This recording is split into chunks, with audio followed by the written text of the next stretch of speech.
Now back to the Superkarts USA WinterNationals, live from the Cooper Tire Broadcast Center at NOLA Motorsports in Avondale, Louisiana, on the EKN Radio Network. And we're back live for the main events of round number 2 of this year's Superkarts USA Pro Tour, the back end of the SKUSA WinterNationals here at NOLA Motorsports. Time for main events. We started off the show here this afternoon with the culmination of the pre-finals, the X30 Senior class getting red flag due to some heavy rain that hit the racetrack here. They brought the drivers off the racetrack, pressed the reset button, went to lunch, and we came back with what was the pre-final for the X30 Seniors, and just an absolute impressive performance by Connor Zilich in the wet. Rain is gone and likely not to return today. We do have the breeze still. The track still significantly wet. There are a little bit of standing water in certain areas, but I got a feeling the racing line is going to start to dry up pretty quickly. It'll be interesting, as I had said before we went to break. Sooner or later, we're going to have a category where someone's going to have to roll the dice on going to the dry tires, and we've seen that so many times. Somebody's going to come out on top. Someone's going to roll the dice, and those dry tires are going to be the call for that particular race. It's not going to be this one here, I believe, for the drivers here in the Micro Swift category. They're all rolling out on wets, and we're getting things underway. DNJ Intermodal Services, the sponsor of our Micro Swift category. And Gianmatteo Rosso, yesterday's winner, going to start on the pole position in the number 10 alongside Augustus Toniolo, who actually won the on-track event but was penalized for a pushback bumper. Tristan Murphy and Ethan Tova will be on row number 2, 3rd and 4th. Ashton Woon alongside Sebastian Cortez on row number 3. Keelan Harvick will start in the 7th position with Isaac Malkit beside him. The two of those drivers have battled wheel-to-wheel throughout the start of the season. Jackson Baldus and Phaethon Saratapon will be on row number 5. Row 6 will have Jackson Tobo and Jaime Garcia. Row 7, Bronson Custis and João Pereira. On row number 8, Royce Vega on the inside, Davin Roberts on the outside, while Tyrone Kemper Jr. and Alessandro Truchot will occupy row number 9. Gage Bailey will start 19th alongside David Ramirez, while Lillian Scarborough and Augustin Moreno will be on row number 11. 24 drivers in the field, Gage Harden and Alexander Procuna on the 12th row. Those drivers now getting themselves into position already. First really opportunity as well for the drivers to kind of work their way around the track, kind of a sighting lap, a reconnaissance lap, if you will, to see where the puddles are. Where is the standing water? How much grip do you think I'm going to have certain areas? I'm sure all of these drivers have been coached up by their teams to make sure they get a really good read on the racetrack and where they need to be in terms of trying to carry speed through these corners. Rosso and Toniolo, the two drivers up front, as they get set to go. Thought maybe the rain would hold off till we wrapped things up with X30 Senior, but we were a little late in the action, and it actually happened really lap 2, I think, of the main event, or the pre-final, rather. It's a wet one here for these drivers. The reins are on. Let's see who's got what it takes in some tricky conditions, spooling things up. Toniolo's trying to slow him down. Looking to go green, and we're underway. Green, green, green, the first main event. Two drivers in the tail of the field getting together, spitting out in turn 1 on the entry. Otherwise, drivers getting through cleanly.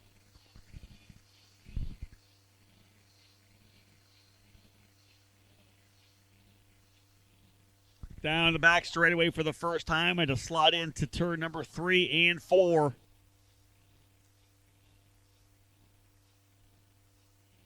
Again, a couple of drivers together over in turn number 1. One of them looks to be out, the other trying to restart. Indeed, he's able to pull away, but one driver's race, the main event here Sunday, done already with an incident in turn number 1. Leaders now out of turn number 9, coming over to turn number 10. Great to see these kids out there working around here in the rain, trying to find out where the grip levels are. Taking care of the rain tires in these particular situations, very crucial. Obviously, if you're starting to get that dry line, you got to find that moisture somewhere on the racetrack to cool those tires down. The very soft compound used on the rain tires to grip when possible. When the tire temperatures get up, because the track rain tire or the dry line's developing, it really chews those tires up. Rosso leading The number 11 of Tristan Murphy has moved into the second spot, but Gianmatteo Rosso out front.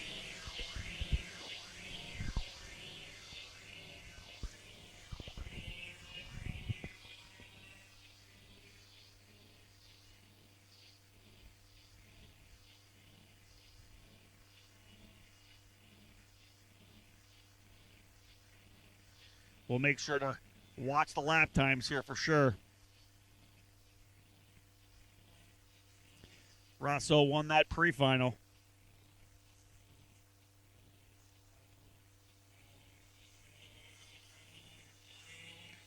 Trying to look at lap times here. Augustus Toniolo, a 110.3 was the fast lap in qualifying. They're turning 128s right now, so about 18 seconds off the pace they had in qualifying. So 110 was quick. We'll see how far down they get. We'll watch these times continue to get better and better. 19 minutes plus a lap for these main events. We're not going with a full lap count due to the fact that obviously the rain lap times take a lot longer to stay on schedule. Essentially the same time window. 19 minutes plus a lap. So we'll keep an eye on Aaron Likens to throw the white.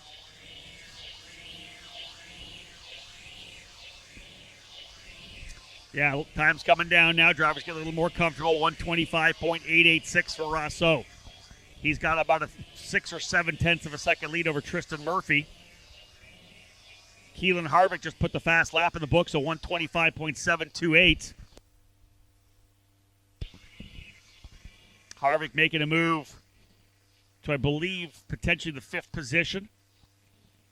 Battling it out for 5th and the 4th. Still P5, though, for Harvick.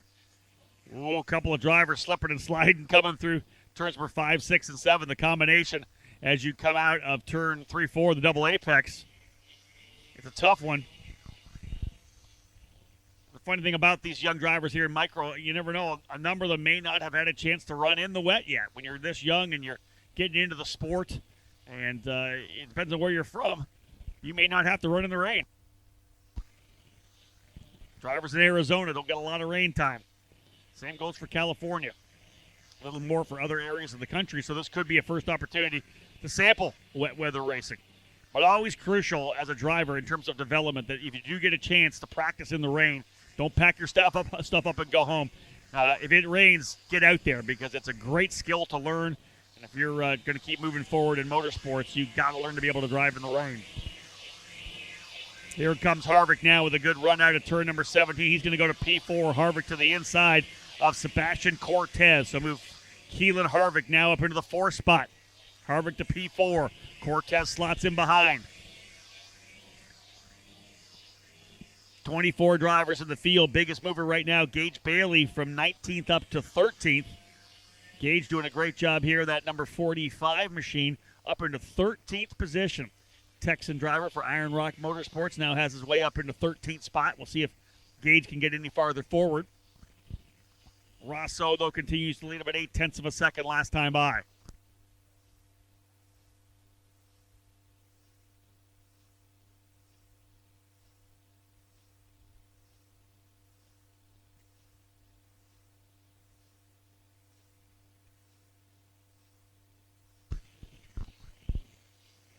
Rosso trying to maintain his pace and potentially sweep the main event. Scored the win yesterday, although, as I said before, Toniolo actually won the race on track but got penalized for the pushback.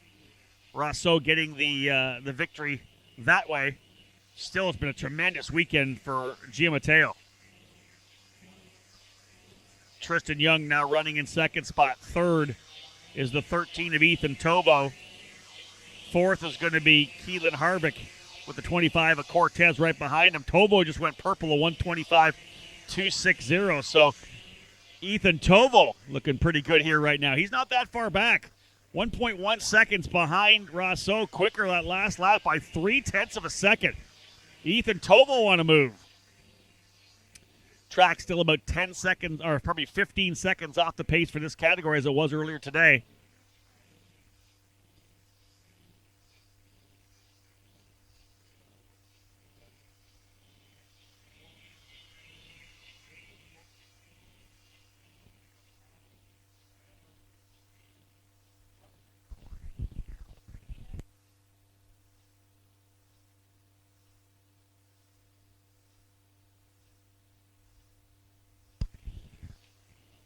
Tovo 125.260 last time by. Don't think he's not quite been able to get by Tristan Murphy yet. Keelan Harvick's been able to pull away from Sebastian Cortez, so there's an opportunity right now for Harvick to get back up into the hunt here. He's not that far back, 3.1 seconds. Still a long way to go in this race. 7 minutes in. Remember, 19 minutes plus a lap.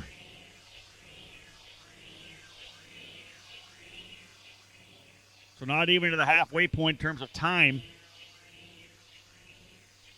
You continue to watch if the track speeds keep coming down, meaning the grip levels are coming up.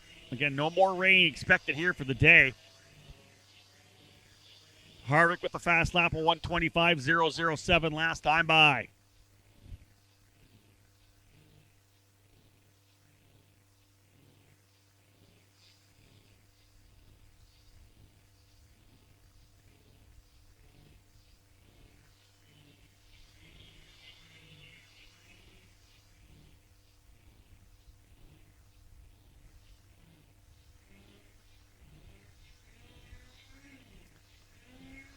Movers further back, as I said, Gage Bailey coming up from 19th. He's up to 12th position now as well. Bailey trying to work his way even further forward, potentially into the top 10, currently running 12th. Rousseau, Murphy, Tovo, Harvick, Toniolo, top 5. Cortez runs 6th. Ashton Woon 7th. Jackson Tovo 8th. Isaac Malkit 9th. And Jackson Baldus 10th.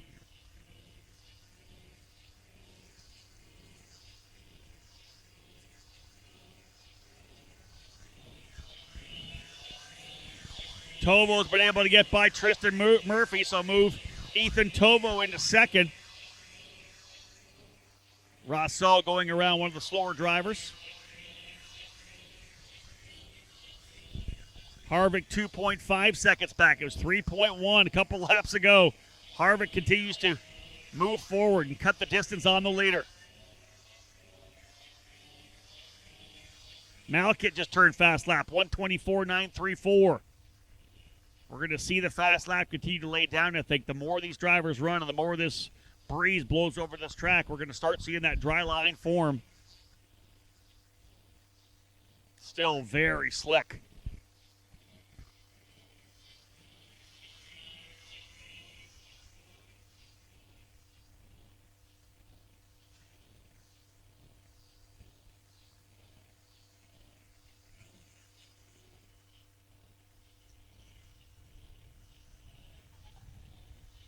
Alexander Prakunas has a lot of issues with turn number 17. He's been around a couple of times, really trying to get that corner knocked down. Just needs a little more seat time there in the wet. Another driver off the racetrack in turn number 1. Jean Pereira and Royce Vega already out. David Ramirez was the driver that was out from the very get-go. So it's either Pereira or Vega out over in turn 1. Driver going off there as well. Harvick now to P3, 2.2 back to the 124.782. He's about 0.3 quicker than the leader. Harvick on the move, as is Ethan Tovo, but Harvick really starting to get a handle on this.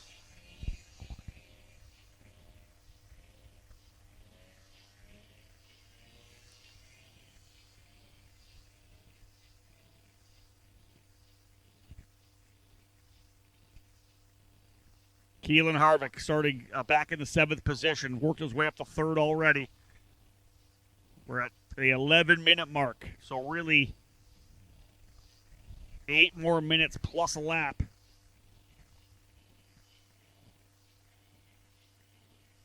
Maybe 5 or 6 laps to go. Harvick now right up there on Tovo. He's able to get by Tovo. There's only one more driver who stands in front of him.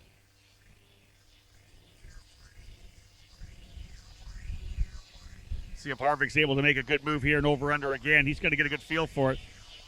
Tovo a little wide on the exit coming out of turn number 17. And here goes Harvick to the inside. Not a lot of grip on the inside. He'll dive to the bottom. They're going to go side by side. No. And again, Tovo on the outside. That's one of the things about overtaking in the rain as well. You're trying to make that inside move, but you remember the outside line is the one that has the most grip. In fact, Tristan Murphy's going to come up and go back by Harvick, potentially down into the straightaway. But Harvick going to run that outside line, exactly the same. Murphy had the inside run, but the more grip is on the outside of the corner. And so he was able to hold that spot and get the kart to rotate around there. All this battling, though, is allowing Rousseau to continue to pull away. He's 2 seconds out on Tovo. Our big mover, Gage Bailey, now up into the top 10. 9 spots up to 10th for Bailey. Just turned his fast lap of 125.471. Good lap times there for Bailey. He's trying to reel in Jackson Baldus now.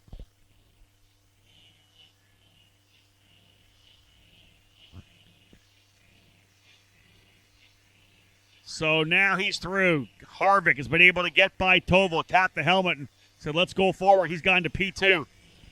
So now it's about the clock here for Keelan Harvick. Gianmatteo Rosso has got good speed up front, putting in consistent lap times. In fact, just turned his best at 124.549. Rosso just went purple. The gap between first and second, 2.1 seconds. Rosso with lots of open racetrack in front of him. No other slower karts in front of him, so he'll be good likely till the end now. He did have to deal with a couple of slower cars earlier, but now with open racetrack. Past the 13-minute mark, less than 6 minutes plus a lap to go.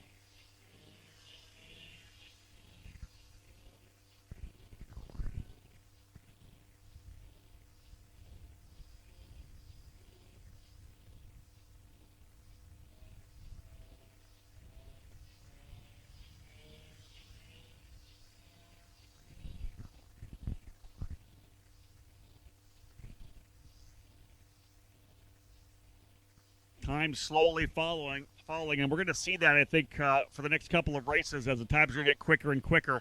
Still looks pretty damp out there. We don't have really much of a dry line at all, but it is significantly less shiny in that inner parts of the racetrack. And we're going to see these lap times fall. I think we're still wet for KA100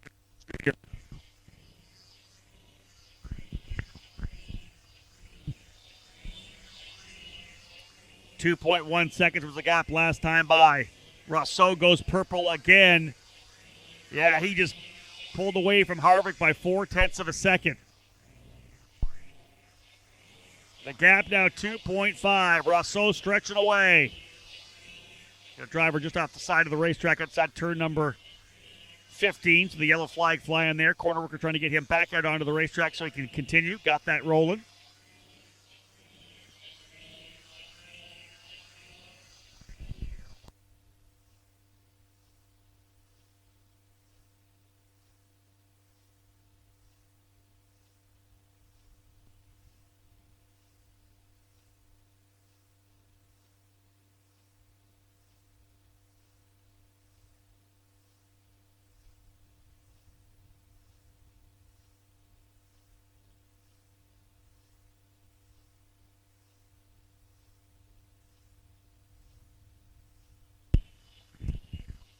So Rosso saw the gap shrinking a little bit from Keelan Harvick, but he has put the head down, finding grip out there. As the drivers are going quicker and quicker, they've gained about, I want to say, about 4 seconds a lap. I think they were up to the 128s, right? 18 seconds off the pace.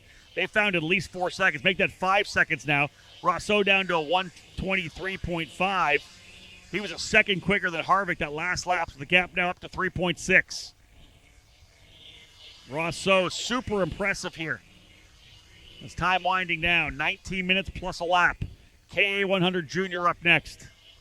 Like I said, sooner or later, one of these categories, someone's going to roll the dice on dries to see if they can't throw it. Normally it's somebody further back in the pack. I think we all know that as well, unless it's really visible that the track has changed midway through. Now, granted, a 20-minute race, if it starts early and by the end, a lot of guys will say, yeah, you know what, we're dry now.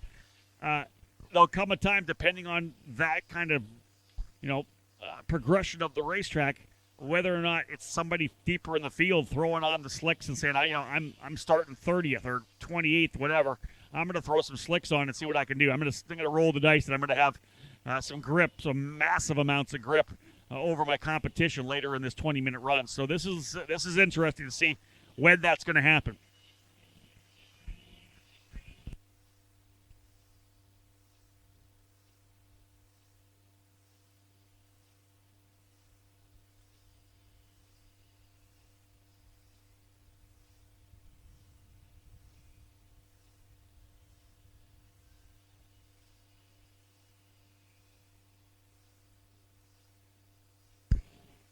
(1:23.307). It's just been purple lap after purple lap for Gianmatteo Rosso. He's got a 3.9-second lead, and you can tell this track's drying. Everybody going quicker in the top 11. Make that, top 12, 13, everybody quicker here on lap number 12. So, again, about a minute and a half until we're going to see the white flag. We're still 13 seconds off what the drivers turned in qualifying today, a 1:10 for Rosso. So 13 seconds off the pace still.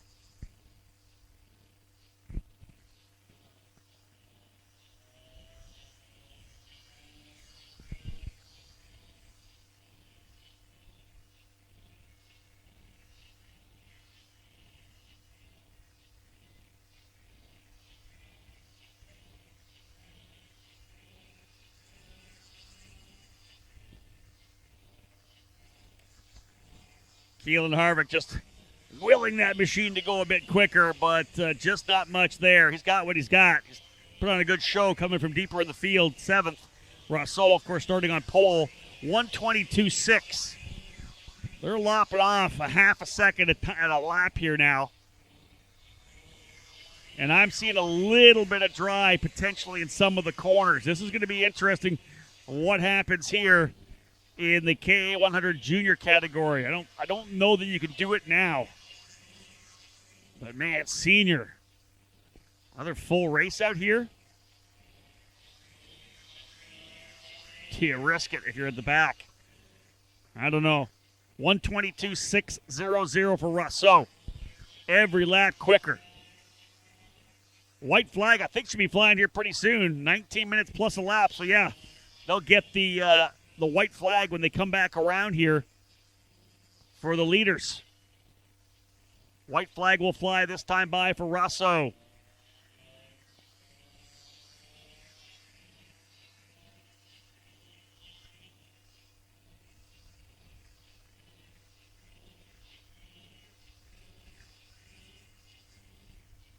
Gianmatteo Rosso, the number 10. Out of turn 17, he'll see the white flag. It's been an impressive run. What's this lap look like? Chipped another 0.3 off, 1:22.350.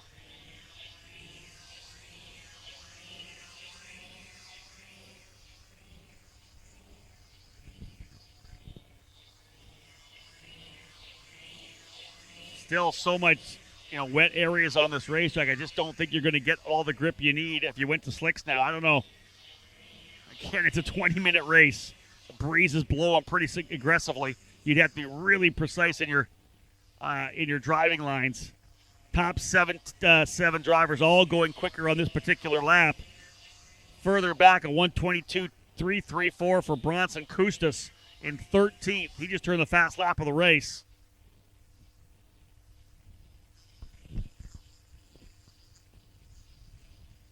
Leader working his way, though, out of turn number 11 over to 12 and 13.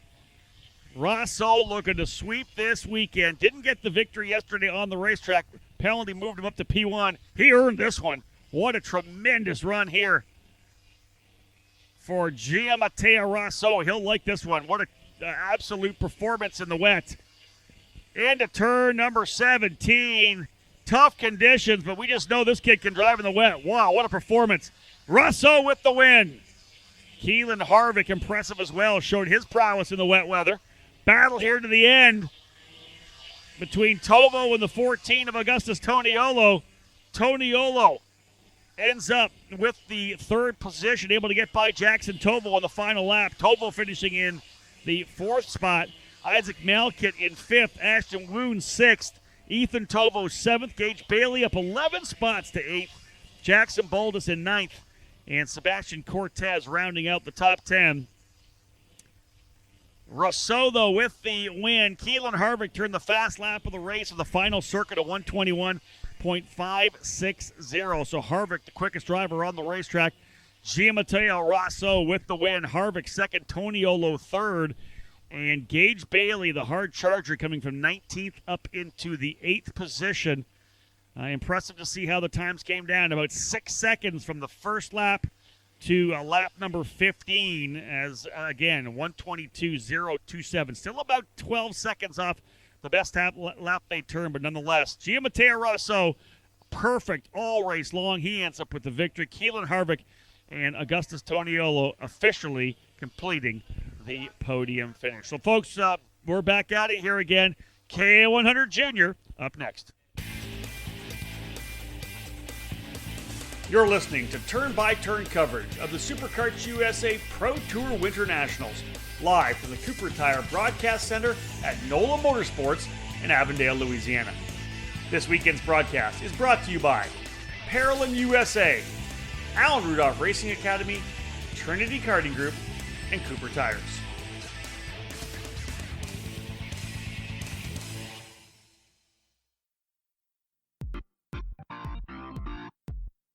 It all started in 1994, when former successful kart driver Albino Parolin decided to move his passion for karting from the track to his small workshop.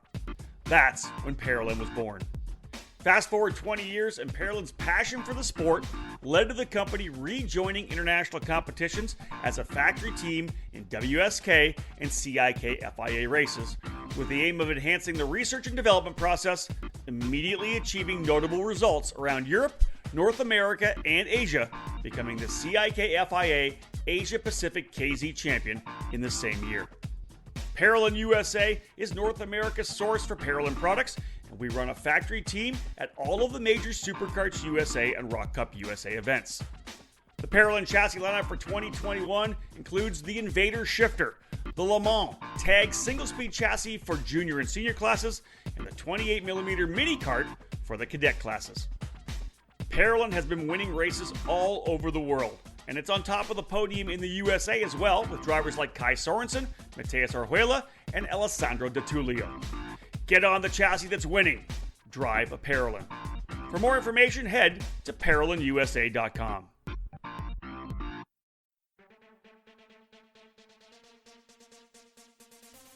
Everyone knows that Texas develops winning racers, and the Texas Sprint Racing Series is excited to start the 2021 season to get back to cultivating this talent.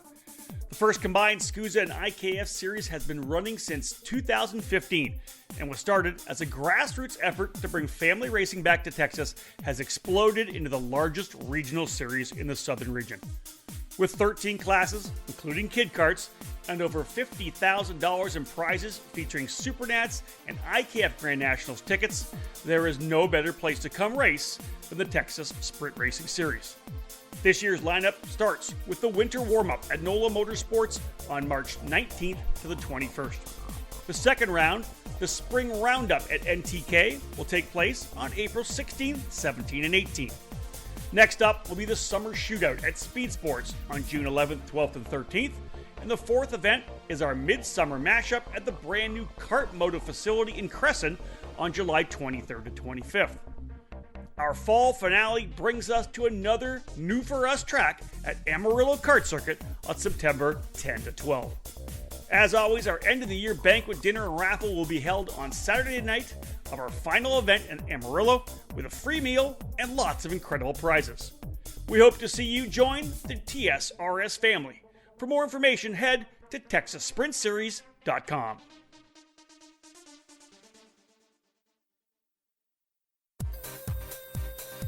Now back to the Superkarts USA WinterNationals, live from the Cooper Tire Broadcast Center at NOLA Motorsports in Avondale, Louisiana, on the EKN radio network. So wet weather racing, the order of the early afternoon. Quick survey of the KA100 Junior grid. Everyone on the reins. We'll see what happens in terms of pace for these drivers, as we know.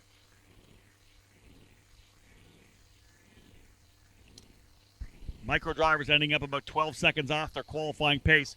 Parker DeLong scheduled to start here on the pole for KA100 Junior alongside Noah Baker, Jeremy Fletcher, and Danny Dazelski on row number 2. Elio Mesa and Jesus Vasquez Jr. row 3. Austin Jers and Jack Jeffers row 4. And Braden Robertson and Cole Kleck on row 5. Drivers into the staging lanes. And we're spooling up and racing. Green, green, green for the drivers at KA100 Junior. This track drying significantly in that little 5-minute area. I think slick tires may have been a call. I got to think everybody in KA100 Senior is going to be on slicks. I don't think we're going to have anybody rolling the dice. This would have been the class to do it. As I look out here right now, there is a ton of dry track just in that little 5-minute window between the end of the drivers in Micro and the start of KA100 Junior here. Somebody could have rolled the dice, I think, and came up as the big winner. But as we are on the racetrack now, we've got quite a bit of dry track. These rains are going to be chewed at the end of this one, that's for sure. Opening lap settling in here now.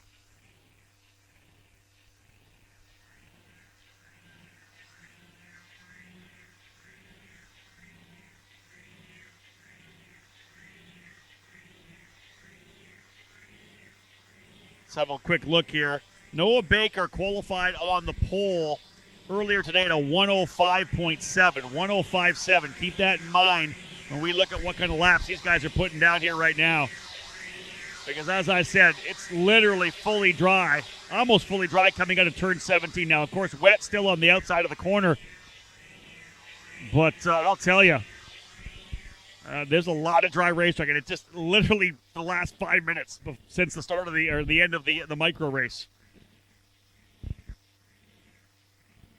Parker DeLong led the opening lap, and everyone kind of settling in here right now. We had a couple of incidents further back that have dropped drivers 3, 4, 5 seconds behind the tail of the category, but otherwise everybody rolling through here early. Let's see if we got everybody through. 2 drivers are missing. Nicholas Stouffer, I don't believe, running here today, and Pedro Cochon, maybe not either. 29 drivers on the racetrack now. And we'll have a look at the early lap times here when we get rolling. Again, these softer compound wets, they're definitely not going to get much grip anyways. There's not near as much contact patch. But I'm seeing a lot of grip. Even though the race line itself is changing a little bit. Let's see what kind of a lap time here we have now from Parker DeLong. A 116.1 for the leader, 114 or 15.4. So they're about 10 seconds off.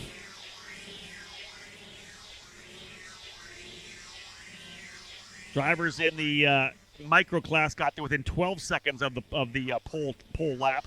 10 seconds already here. I think maybe we do have one driver at the back here. I think that might be, I want to say one driver maybe at the back in slicks. That might have been Cameron Steller. Let's see what Cameron's able to do here. Got to be really cognizant of where you're going to take to the racetrack in terms of driving. You got to be really precise on the racing line to stay where it's dry. I think Cameron may be on slicks. I'm going to have a look again when I see him come back around here.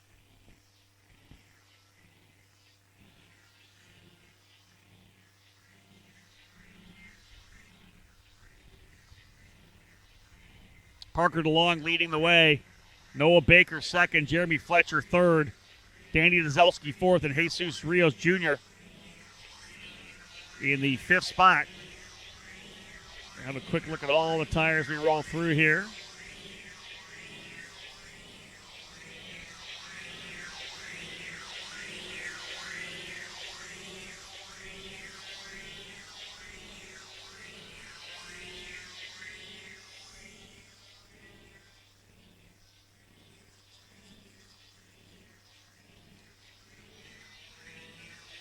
Yeah, we've got some guys in the back here, I think, with slicks on. We do. I think. We'll see if they start stepping up some pace. 114.615 fast lap there for Noah Baker. 1.1 seconds out from Parker DeLong. So Baker, P1, trying to see if he can't win back-to-back KA100 races. Victory yesterday.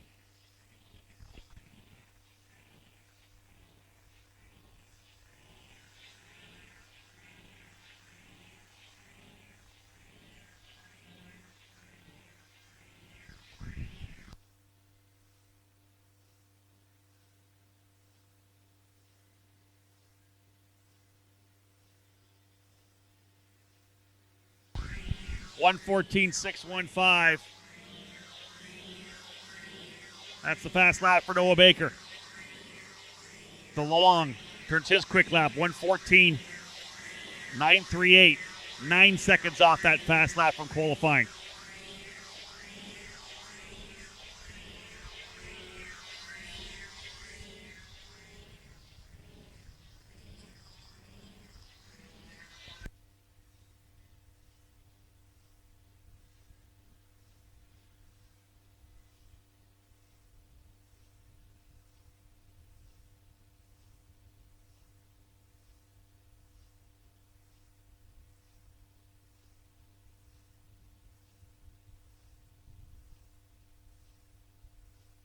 Yeah, that wind picking up as well. That's going to keep drying this racetrack.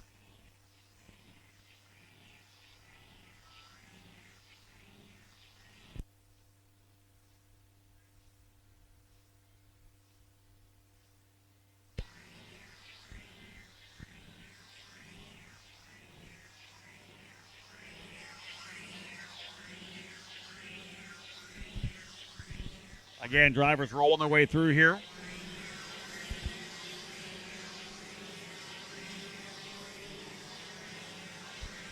Out of turn number 17. A lot of really aggressive racing here right now. Watching these guys dice it out. Carson Morgan going at it with Rogan Gill. That is for 8th spot.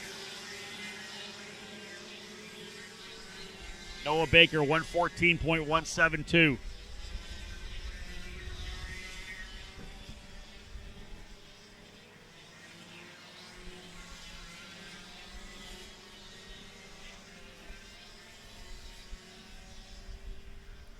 Still a long way to go.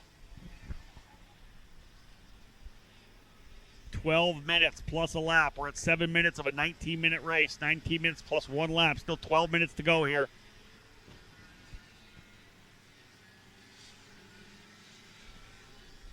I'd expect we'll see a bunch of drivers, if not the entire field, in the next class, KA100 Senior on dries. Although we'll have to look down, see what's going on the grid here now. Noah Baker down to a 1:13.569.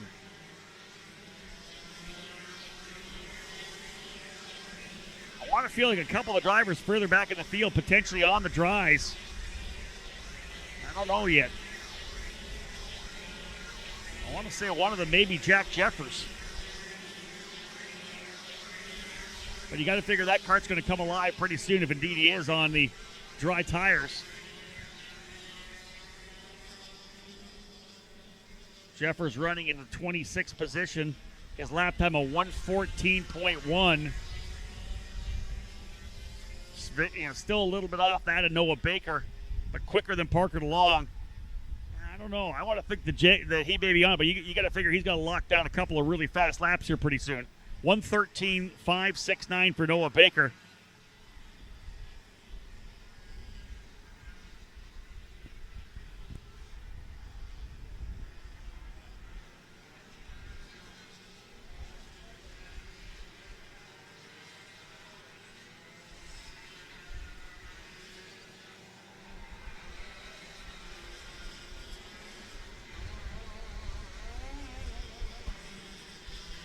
$113.420 for Noah Baker. He's up top still.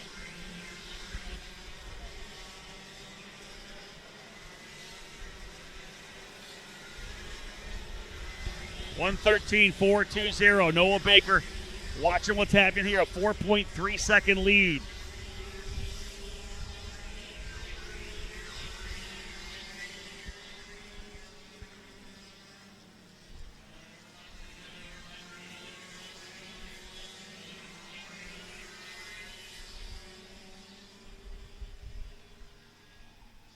Baker won yesterday on a drag race to the line by 27 thousandths of a second over Cole Kleck, as Cole came at him at the very end.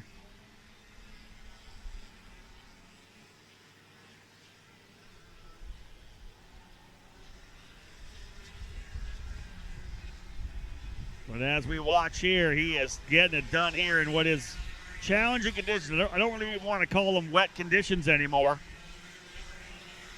Again, down to a 1:13.272.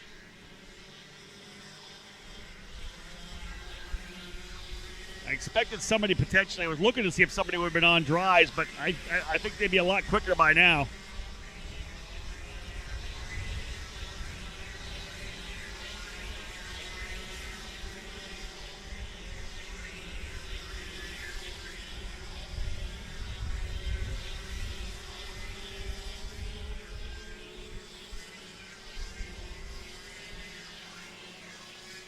Eight and a half minutes remaining before we see that white flag. Still a long way to go.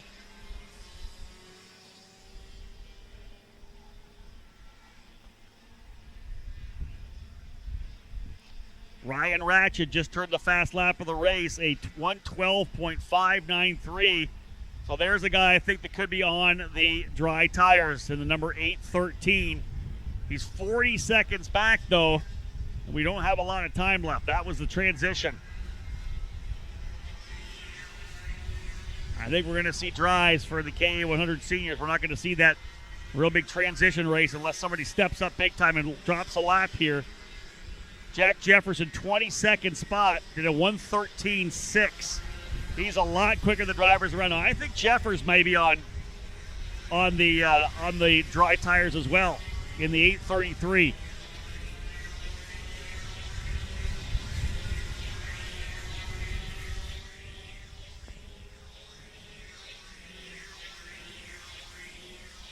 Here comes Jeffers here. Yeah, I think he's on slicks.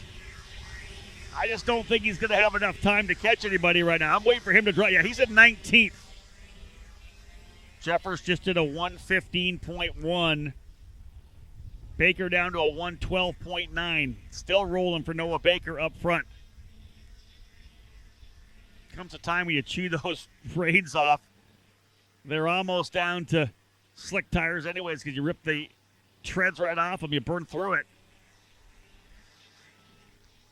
Yeah, there's definitely a dry line on this racetrack now.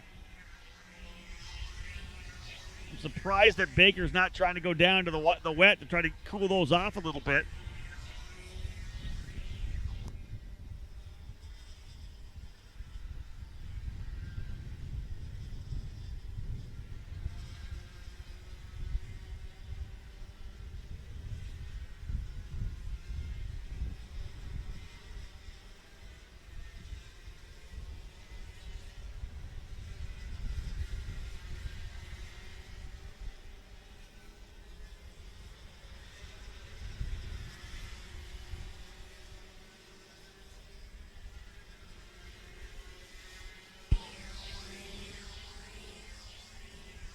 Cole Kleck from lap 9 got down to a 1:12.024. Jeffers now into the 15th spot, a 1:12.806. Yeah, he's quicker than the leaders now, but again, 5.5 minutes remaining. Definitely got a dry racetrack around here. Here comes Noah Baker again, your leader. Again, with those tires ripping up the treads as they are, they're going to have good rubber. 1:12.590. He keeps going faster and faster. Parker the long run second. Jeremy Fletcher third. Danny Dazelski in the fourth spot. Austin Jers is by himself in fifth. Sixth is Jesus Vasquez Jr. Seventh will be Cameron Reed. What a good weekend it's been for Cameron. She's up into the seventh spot now. Eighth is the 898 of Sebastian Weldon. Ninth is Rowan Gill. And here we go, 10th, 11th, 12th, 13th. And here comes Jack Jeffers. Fast lap of the race, 1:10.481. 2 seconds faster than the leader. Jeffers has got the hot rod now with those slick tires. It's only finally coming in now, though. 3.5 minutes to go, right? No. 4.5 minutes to go, plus another lap. So likely 4 laps in total still coming. Jack Jeffers trying to work his way forward here. They rolled the dice to see if they could get it, but it just wasn't quite good enough at the start. He fell deep in the field. But I'll tell you, Jeffers is 4, 5, 6 seconds faster than everybody in front of him right now. Yeah, other than the two leaders, Baker and DeLong, he's 4 seconds faster a lap. Jeffers just has to plan his passes and get by quickly when he gets there. Where is Jeffers now?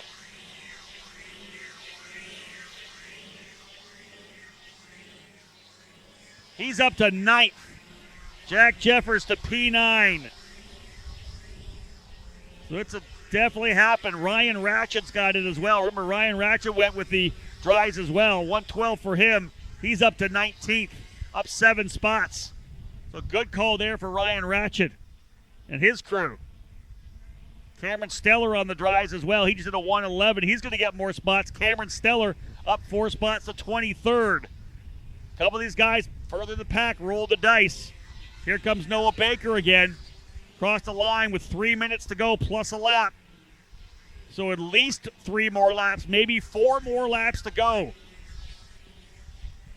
Jack Jeffers, a 111.081. He was almost 3 seconds, 2.5 seconds faster than Sebastian Weldon last time by.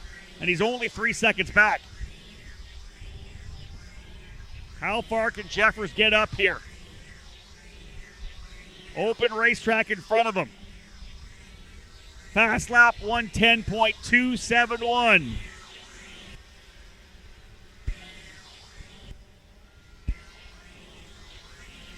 Jeffers, a 110.271. Cole Kleck now with fast lap 110.230. You got to think he must have went for the drives as well to be able to get down to a lap time like that.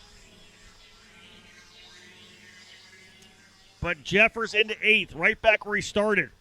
With the conditions as they were on the drives, he struggled in the opening couple of laps and fell to the tail. I don't know if there was a contact or potentially what happened, but he has stormed his way back forward. There's no way he's catching the leaders, but he's going to be able to make some hay here. He's pushing hard. Currently in the 8th position. Next up for him will be Cameron Reed.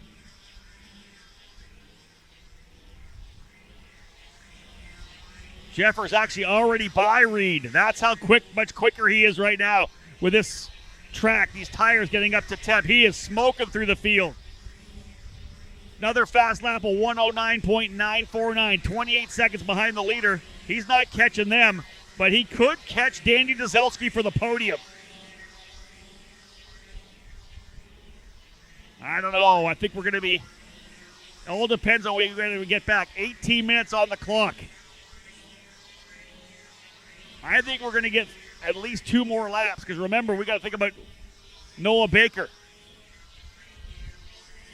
Baker's the one that's got to scoot in under the 19-minute mark.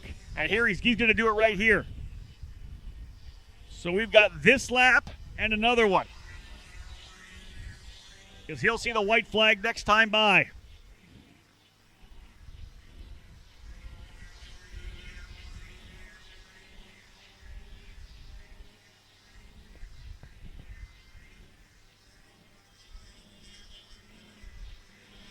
Jeffers is rolling up because right now the battle between Austin Jers and Jeremy Fletcher, Austin Jers, and Fletcher's going on. Here comes Jeffers. Another fast lap, 109.096. Jeffers is going to get both these guys down the back straightaway. He's just going to blow on by them on the outside because he's got so much more grip. Into the braking zone. Jeffers is through. He'll go to P4. Someone rolled the dice, and it was a Speed Concepts driver team. Jack Jeffers to 4th. Like I said, just a little precarious early, I think. White flag coming right now as we're past the 19-minute mark. 1 more lap to go. Here comes Noah Baker. 8.7 seconds out as the leader.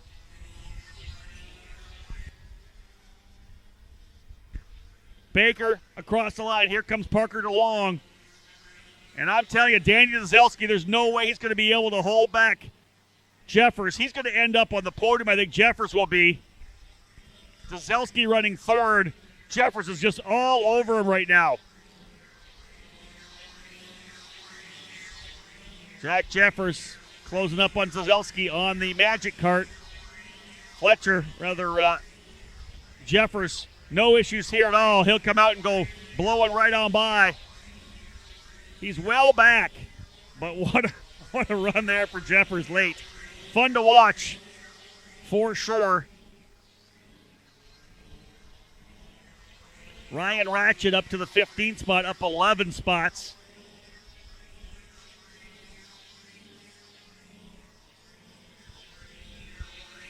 Even with the conditions, starting from pole, you got to go with the wets for the guy up front, Noah Baker, and it has paid off for him. It's a 7.7 second lead. Here comes Baker to sweep the weekend in KA100 Junior. Baker with the victory in the 8:49. Parker DeLong, another strong run here. He'll take second. But the story of the second half of the race, once that track came to him and they got those tires up to temperature, Jack Jeffers in the Speed Concepts machine, bringing it home to P3. That would have been a lot of fun for him coming through the field. Jeffers third, Danny Dzelski fourth. Jeremy Fletcher gets by Austin Jers for fifth. Seventh is Jesus Vasquez Jr. Eighth, Cameron Reed. Ninth, Colin Lloyd. And Cole Kleck. Oh, Cole's falling down. What happened to Cole? Carson Morgan able to get up into the 10th position. And Ryan Ratchet. Rowan Gill and Ryan Ratchet up 18 and 12 spots respectively. Going to fill in both those drivers on the dry tires as well. Nonetheless, Noah Baker, tremendous victory for him. Baker gets the win. Parker DeLong second. Jack Jeffers unofficially in third as that event comes to an end. A mixture of the wets and dries. Dry tires definitely the way to go, and that's what we'll see when we get back here live on the EKN Radio Network. We'll see it on all the drivers in the KA100 Senior class. They'll be up next for their Round 2 main event. You're listening to turn-by-turn coverage of the Superkarts USA Pro Tour WinterNationals, live from the Cooper Tire Broadcast Center at NOLA Motorsports in Avondale, Louisiana. This weekend's broadcast is brought to you by Parolin USA, Allen Rudolph Racing Academy, Trinity Karting Group, and Cooper Tires.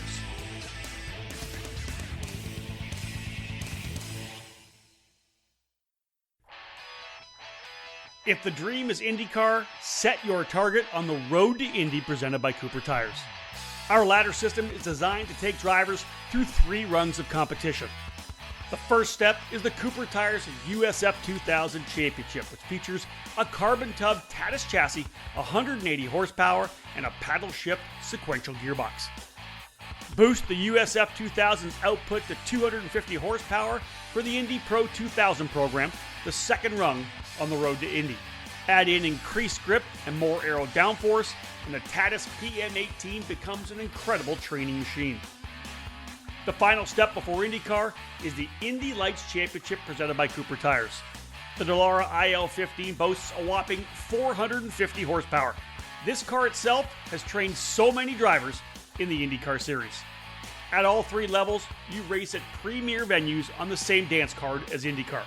Showcase your skills under the watchful eyes of IndyCar scouts and owners. The program is unprecedented around the world, offering the opportunity to climb the ladder with over $2 million in scholarships to the champions in USF 2000, Indy Pro 2000, and Indy Lights. Former karters fill the roster of Road to Indy graduates in IndyCar, like Joseph Newgarden, Pato O'Ward, Connor Daly, Jack Harvey, Felix Rosenquist, Colton Herta, Ed Jones, Charlie Kimball, Dalton Kellett, and Renus VK. Follow in their footsteps. If you want to race IndyCar, there is only one choice: the Road to Indy, presented by Cooper Tires.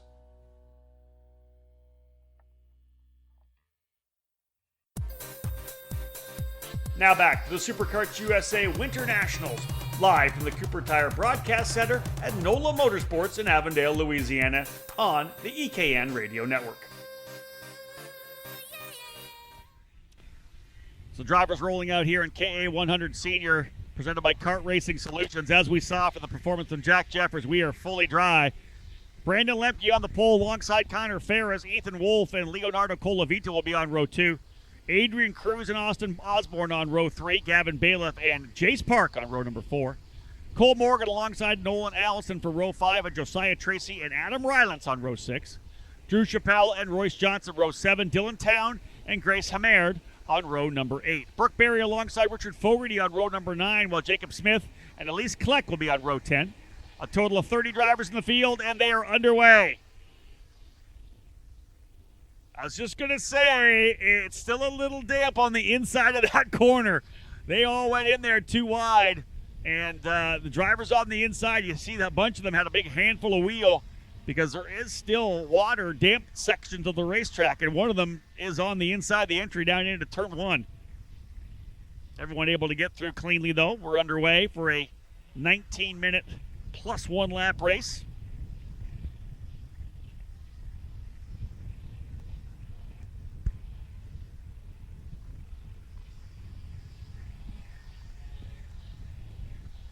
Drivers getting settled in here into the inner loop for the first time. That infield section of the racetrack, turn 10, leads them in there. That double apex left-hander, big sweeping corner that comes into turn 11. Brandon Lemke's gone to the lead. Lemke's off! Lemke all the way off! Drivers cooking it too deep into turn number 14 and 15. It's still wet on the outside of it there. And Lemke from the lead shot straight off the corner. Whatever it was, wherever he got his wheel, 3 other drivers going off. Connor Ferris, I believe, being one of them. Austin Osborne's the leader. Lemke just shot straight off that corner. Wow. And as I said, I believe that's Connor Ferris involved as well. Who else fell to the back? Ethan Wolf, another one of our front runners in the CRD team, the Cruise Racing Development entry.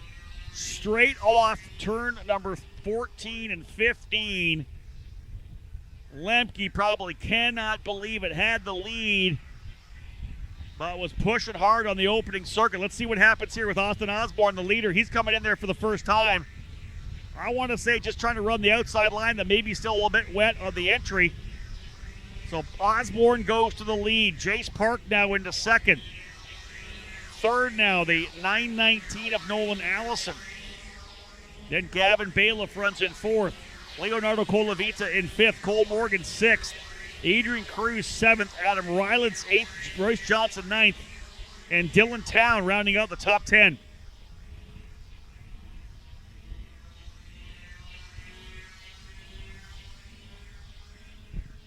Man, that caught me off guard. Probably just as much as, maybe not quite as much as the driver who went off the corner, because Brandon Lemke, you got to think you're going to that corner. You're putting some wheel in it, and you're expecting that thing to start to turn and rotate, and he was literally shot straight off the racetrack. Tough one for Brandon Lemke and Merlin Nation. This has put the 2019 SKUSA Pro Tour KA100 champion Austin Osborne out front.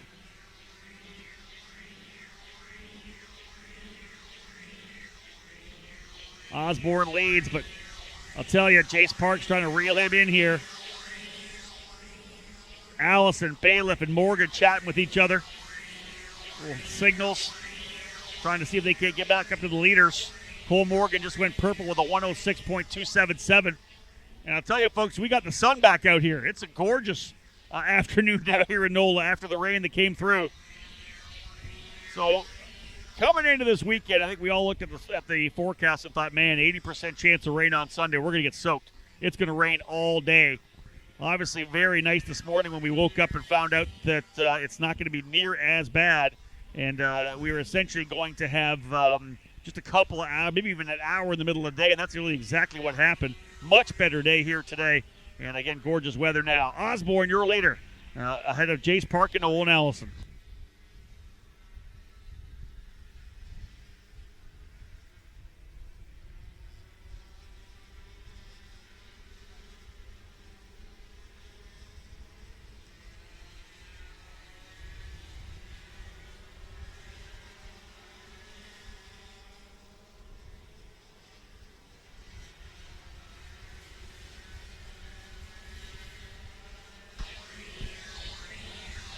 Long, long way to go still in this one, folks. As we know, 19 minutes plus a lap.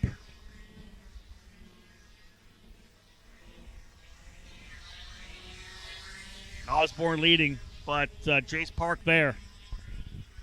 In fact, Jace Park, I believe, has gone by. Indeed, as I look back up off of the live timing. Jace Park, the Trinity Karting Group, Tony Karts, to the lead.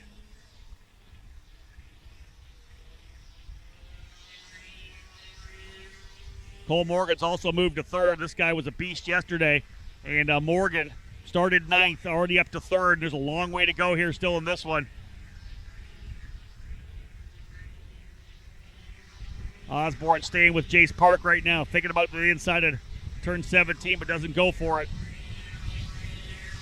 Park a winner last year at the SKUSA Summer. Oh, driver spinning on the front straightaway. Spinning on the front chute is Nolan Allison, and luckily he didn't get collected by someone else.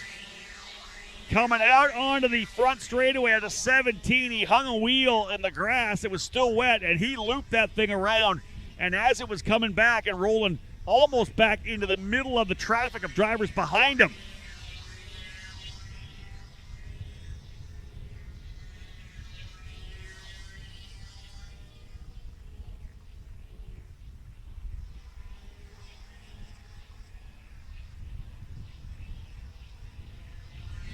Wow, that could have been ugly. Luckily for him, it did not happen, but Allison fell way down the order on this one. Cole Morgan's closed up on this battle for the lead right now. Essentially 3 drivers up front. Jace Park setting the pace. Osborne second, Morgan third.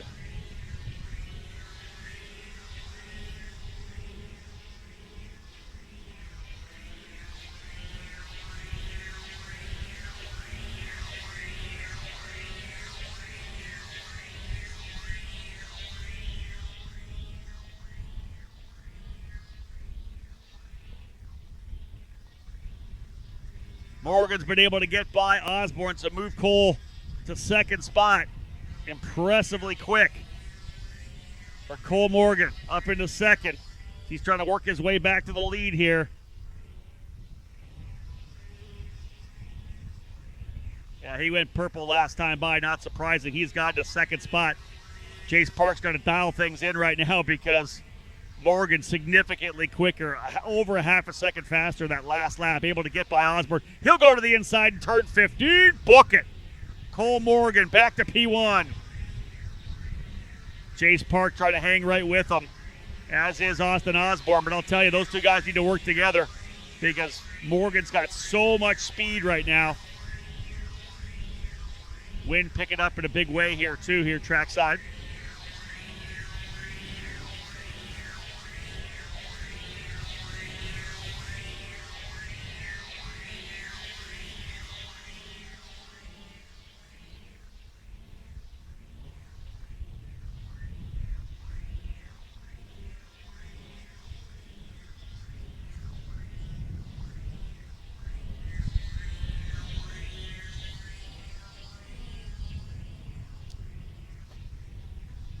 Morgan made that look pretty easy. Good move to the inside of turn number 15. He's got himself another probably 2-3 kart lengths on Jace Park as they come back around to the scene of the crime. That pass he made over in 15. He's been able to stretch a bit of a gap here right now. And in fact, Osborne staying right there with Jace Park.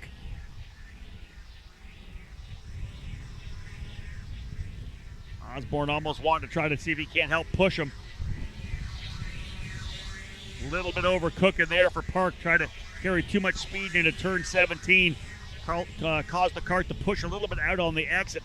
Wasn't able to kind of get that power down quick enough to get the thing straightened back around. He's still relying, I think, on Austin Osborne to keep him up there. He closes under the braking zone, though. Into turn number 3. Park right there. Early in this run, only about halfway through right now. Yeah, 9.5 minutes down, 9.5 minutes to go before we see that white flag.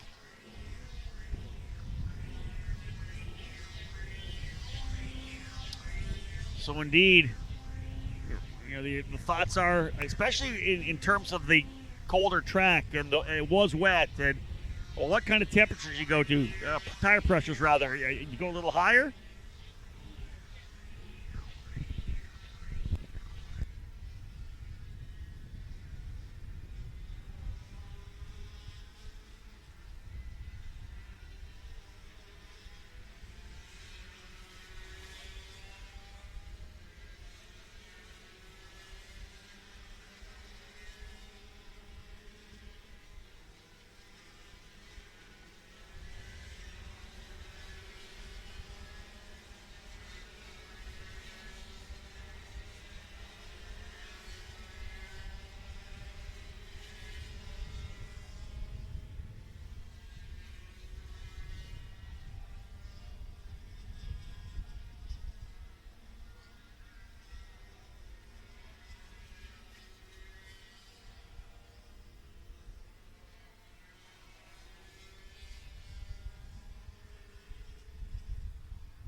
Great battle up front as Austin Osborne's gone back to the lead. Not sure what happened to Cole Morgan there as he's falling back. Here comes Jace Park. He's going to go back to the inside.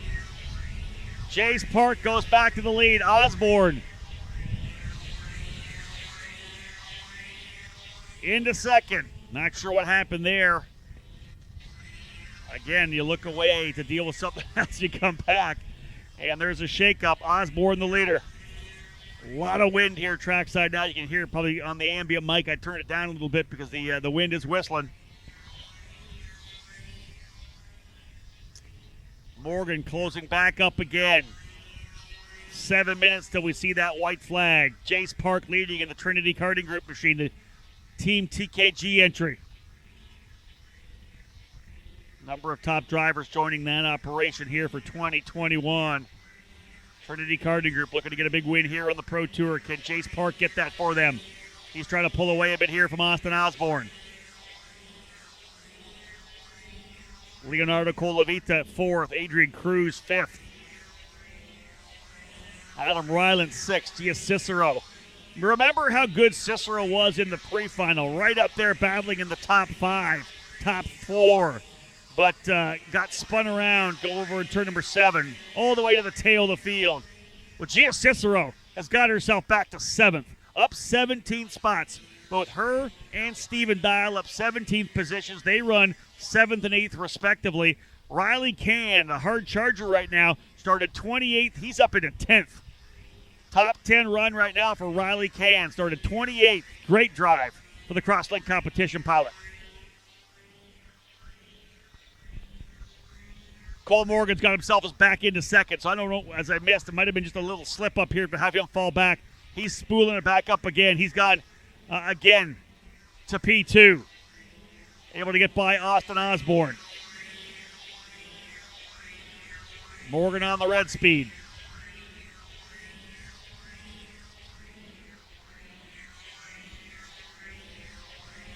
Cicero putting her head down, trying to close up here on Adam Rylance. Quicker by 0.4 of a second last time by, but she's back significantly.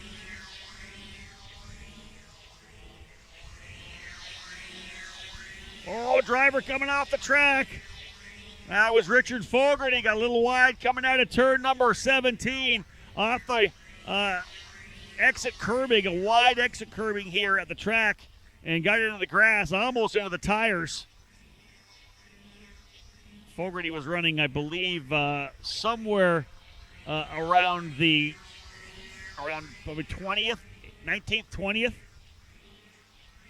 Getting shuffled off the track there. Nolan Allison trying to come back after that spin that he had, able to get it righted, coming back on track, and had enough of a gap up into 8th. Cole Morgan's taking that lead back again here in KA100 Senior. Morgan back to the lead. And in doing so, turning the fastest lap of the race, a 105.844. Chase Park now trying to see if he can't stay with them. And they're trying to pull away here now from Austin Osborne. Osborne runs P3, but Park locks himself to the rear bumper of Morgan. Concept, of course, trying to see if they can't pull away, make it a two-driver battle. Morgan's already shown to be the fastest driver on the racetrack, so Park trying to hitch the wagon to Cole Morgan. 4 minutes to go before we see that white flag.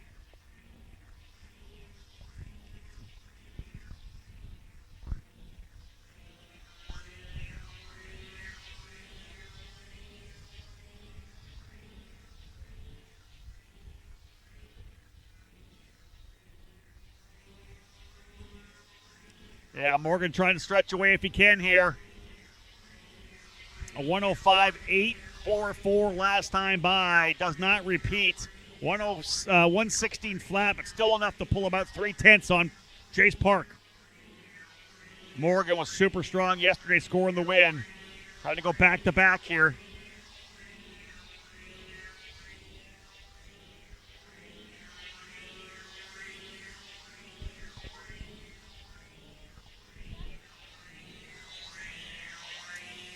Couple drivers together coming out of 17. That was a hard hit coming out of that corner. Watch these drivers come through the final corner here, the 552, I believe.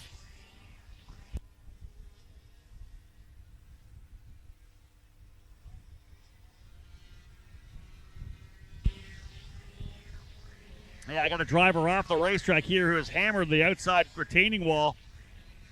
Going to try to get that cart out of the way. There's no one there to do it right now. He is right on the outside of the racetrack. They're going to have the yellow flying in this corner because there was a cart right on the exit of the track here. They need to get a corner worker in there to get that fixed up. Right on the exit of turn 17, we had a cart that there was contact coming out of the corner. Yellow flag flying over in this corner. At this point, no one in position to get that cart. It's on the exit of the corner. That was Eric Sepulveda who ended up getting shoveled. Someone got to the side of Sepulveda, and he went off the racetrack pretty aggressively to the outside, as I said, but that cart remains just on the outside of turn number 17, and that means we're going to have yellow flags flying in that corner. One of the SKUSA workers jumping on the fence, getting that cart pushed to the inside of the track. Nicely done. Open up that track, bringing that yellow flag back in.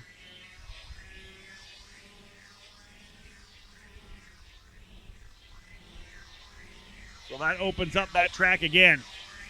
Cole Morgan pulling away a bit here now.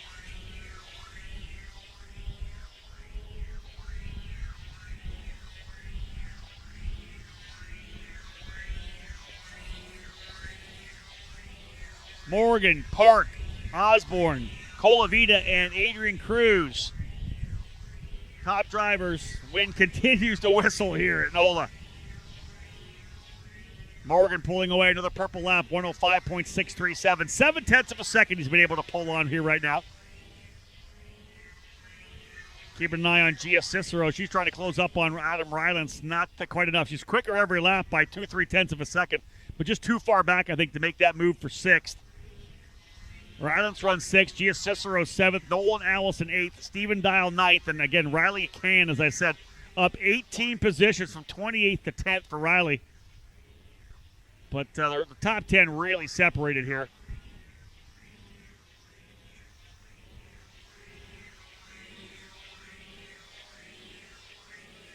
Battle could be actually for fourth and fifth as Leonardo Colavita and Adrian Cruz running together. Colavita running in the fourth spot, Cruz in fifth, where both these drivers started. Cole Morgan, though, controlling this once again.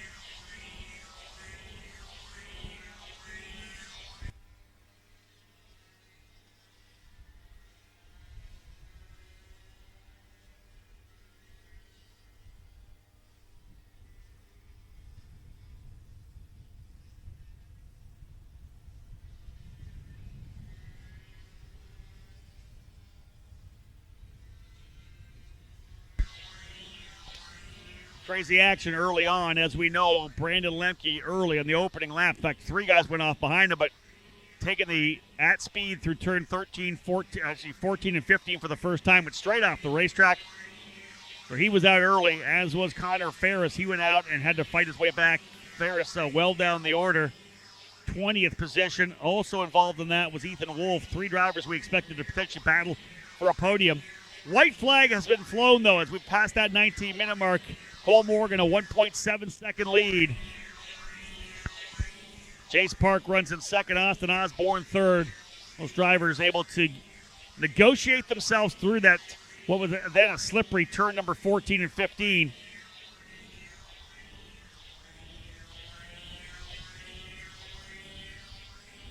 Cole Morgan, your leader, and looking to cap off a tremendous weekend here at NOLA Motorsports Park. Will be 2 wins in KA100 Senior competition. What a great way to start the season. Brother Carson looking good as well. Cole will work his way out of turn number 15. Fast lap of the race involved as well. Able to pull away from Jace Park by over a second and a half. Out of 17, KA100 winner for the second day in a row, Cole Morgan. Jace Park coming home in second spot. Austin Osborne happy with that third place finish. Leonardo Colavita in fourth. Adrian Cruz fifth. Sixth will be Adam Ryland. Seventh, Gia Cicero up 17 positions. Great drive for Gia. Nolan Allison in eighth. Stephen Dial up 16 spots in ninth. And Riley Can up 18 spots to finish in the 10th position. Crazy racing for sure, and it all settled down to a 3-driver battle. Cole Morgan, Jace Park, and Austin Osborne. Cole Morgan, though, just was not to be denied. Went to the lead, fell back to third, but then again, just methodically worked his way back to the front. He is the winner over Jace Park and Austin Osborne, your unofficial top 3. KA100 Senior is now done. We'll move to Mini Swift. Next up, they'll have their race after this break. You're listening to turn-by-turn coverage of the Superkarts USA Pro Tour WinterNationals, live from the Cooper Tire Broadcast Center at NOLA Motorsports in Avondale, Louisiana. This weekend's broadcast is brought to you by Parolin USA, Allen Rudolph Racing Academy, Trinity Karting Group, and Cooper Tires.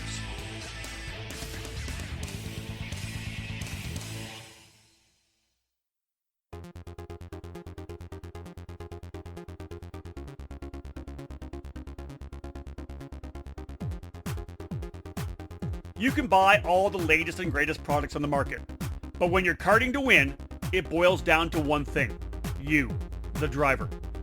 Gain the knowledge and abilities by investing in yourself at the Allen Rudolph Racing Academy, and you'll find those extra tenths of a second you need to put yourself on the podium. The school was established by Superkarts USA Hall of Fame driver Allen Rudolph, with decades of victories and championships in multiple forms of the sport, including other disciplines of racing. The Allen Rudolph Racing Academy, located at the Speed Sports Racing Park in the metropolitan Houston area, is designed to teach driving skills at all levels. The instructors of the Academy have decades of racing experience and educating drivers of all ages. Classes at the Academy will teach the concepts and skills needed both behind the wheel and off the track. From the beginning kart racing experience and intro to karting courses, to their advanced 1-day and 2-day courses and karting clinics, the Allen Rudolph Racing Academy can improve the skills of any driver. For more information on the specific programs that the Allen Rudolph Racing Academy can provide for you, head to speedsports.com and click on the Racing Academy page. Be sure to follow the Academy on social media by searching for Allen Rudolph Racing Academy.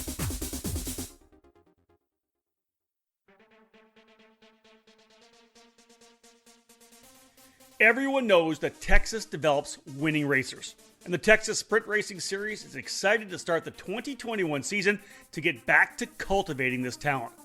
The first combined SKUSA and IKF series has been running since 2015 and was started as a grassroots effort to bring family racing back to Texas, has exploded into the largest regional series in the southern region. With 13 classes, including kid karts, and over $50,000 in prizes featuring Supernats and IKF Grand Nationals tickets, there is no better place to come race than the Texas Sprint Racing Series. This year's lineup starts with the winter warm-up at NOLA Motorsports on March 19th to the 21st. The second round, the spring roundup at NTK, will take place on April 16th, 17th, and 18th. Next up will be the summer shootout at Speed Sports on June 11th, 12th, and 13th. And the fourth event is our midsummer mashup at the brand new Kart Moto facility in Crescent on July 23rd to 25th. Our fall finale brings us to another new for us track at Amarillo Kart Circuit on September 10 to 12. As always, our end of the year banquet dinner and raffle will be held on Saturday night of our final event in Amarillo with a free meal and lots of incredible prizes. We hope to see you join the TSRS family. For more information, head to TexasSprintSeries.com.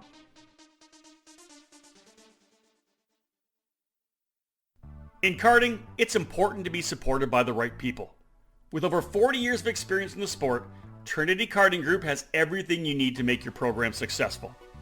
We do it all, and we do it right.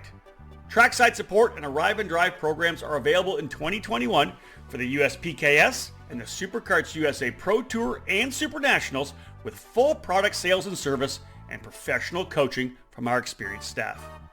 Trinity Karting Group is a full-service operation based at the Motorsports Country Club of Cincinnati, which gives us access to our custom-designed driver training facility. This allows us to offer private, one-on-one coaching to take you to the next level.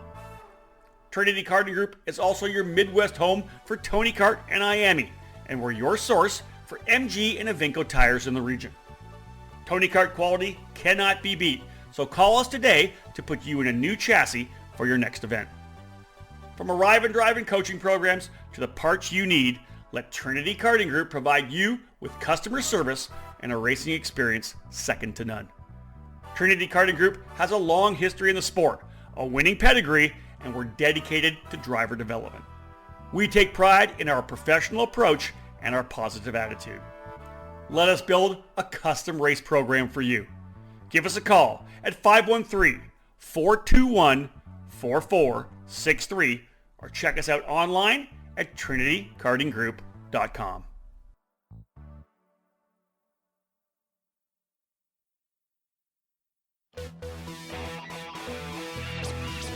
Leading Edge Motorsports is the industry answer to winning in karting.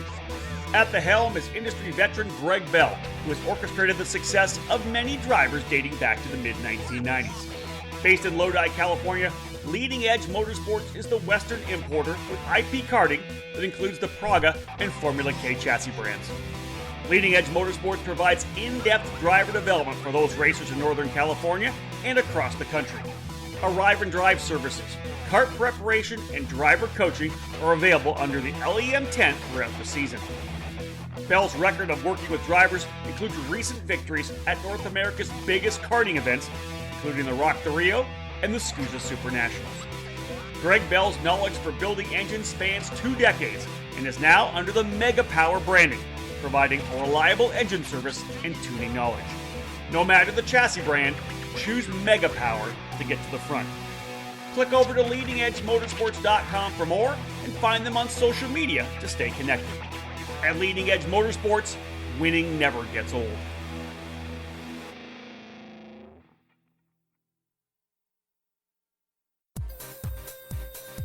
Now back to the Superkarts USA WinterNationals, live from the Cooper Tire Broadcast Center at NOLA Motorsports in Avondale, Louisiana, on the EKN Radio Network. And the Mini Swift drivers are now on the racetrack. Welcome back to live coverage here on the EKN Radio Network. Jack Iliff on the pole alongside Enzo Vidmontian, Oscar Iliff and Keegan Kaminsky on row number 2, Ardiles and Weldon row 3. The lights are out. We're racing the main event here for the drivers here in Mini Swift, brought to you by Leading Edge Motorsports. And clean through 1 and actually clean through the S of turn number 2 as well. So nicely done for the Mini Swift drivers. Total of 23 in the field.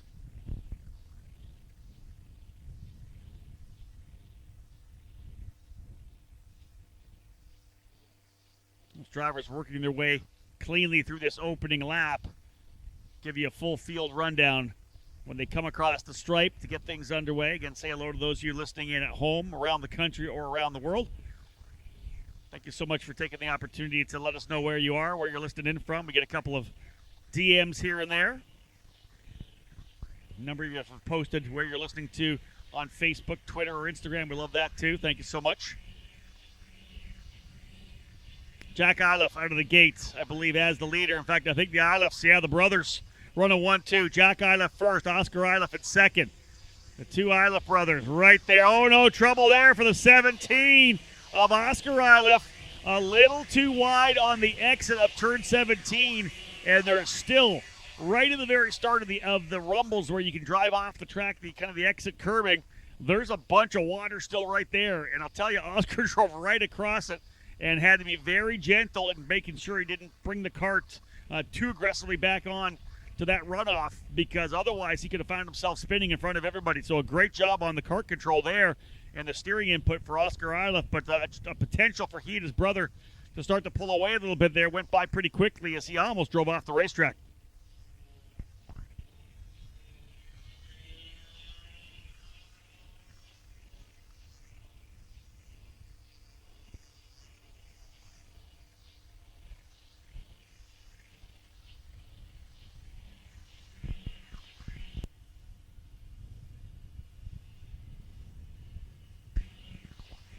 Five-driver breakaway right now, and it's Jack Iliff out front. Enzo Vidmontien runs in second. Oliver Weldon in third. Oscar Iliff in fourth. And the 167 of Ben Mayer there as well. Those are the top five drivers here now.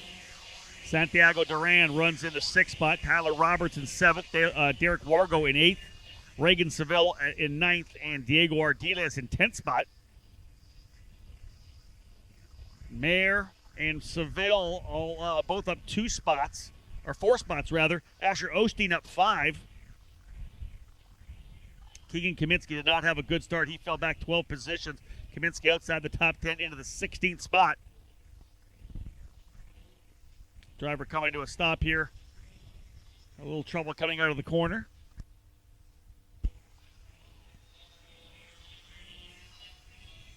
Figure out which driver that is involved here. Looks to be like the 147 of Ryan Gianetta. Going to try to get that cart rolled off and onto the other side of the racetrack. Just on the outside of the track, a little bit of a precarious position. Gianetta, though, having trouble coming out of the corner into the barriers there, but he's done.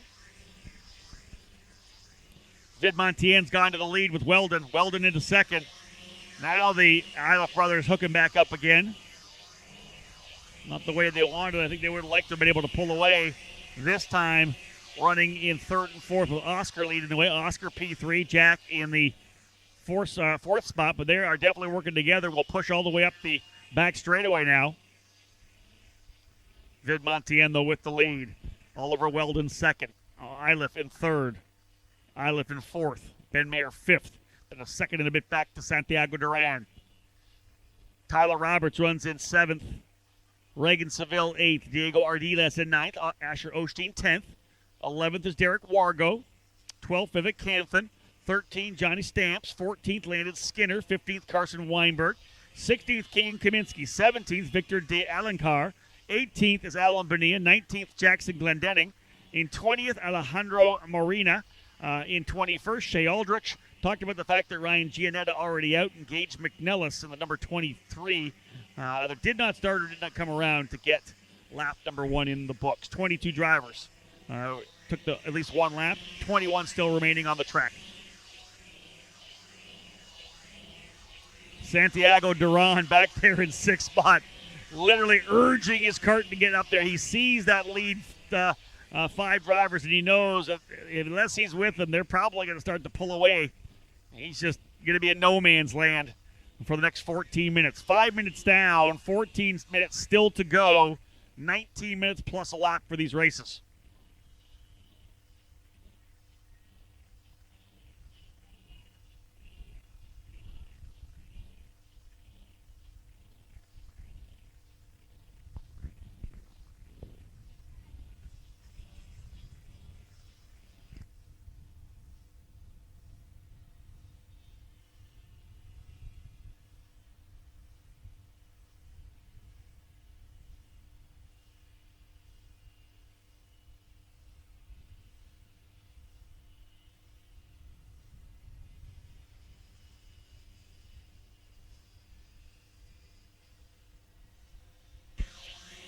Oscar Iliff has gone to the lead. Well, what happened to Bro? Oh, another driver spinning in the front straightaway. The 199 of Tyler Roberts going around in a 360. Oscar Iliff into the lead. I was wondering what happened to Jack. As Jack went by, Tyler Roberts wide coming out of turn 17. We've seen a number of drivers pushing hard here and getting on the other side of the rumbles, and he just caught that right side. Then did a complete 360 back onto the racetrack. He was able to control it, but that was pretty hectic there for Tyler Roberts.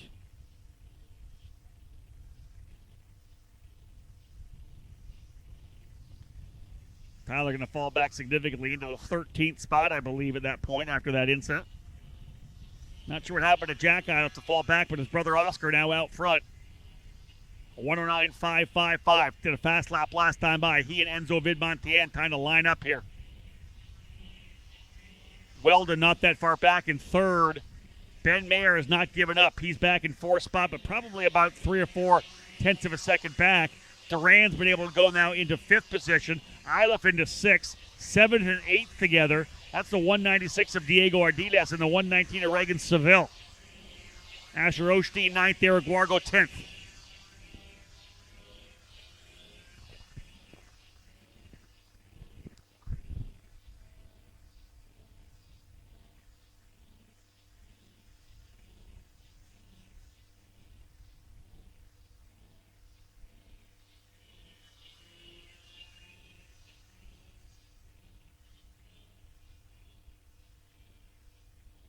Getting a message on the Mixler feed. The fans of Ben Mayer screaming at the laptop right now. Trying to urge Ben to get himself up into the fight here right now. Ben running, as I said, in that fourth position. Not that far back. About 7 tenths of a second last time by. I thought I would have called it 3 or 4, as I said, but it ends up being 7 tenths. He's trying to dig in here. Top 3 drivers trying to put pretty good lap times, but Ben Mayer not giving up at all from P4.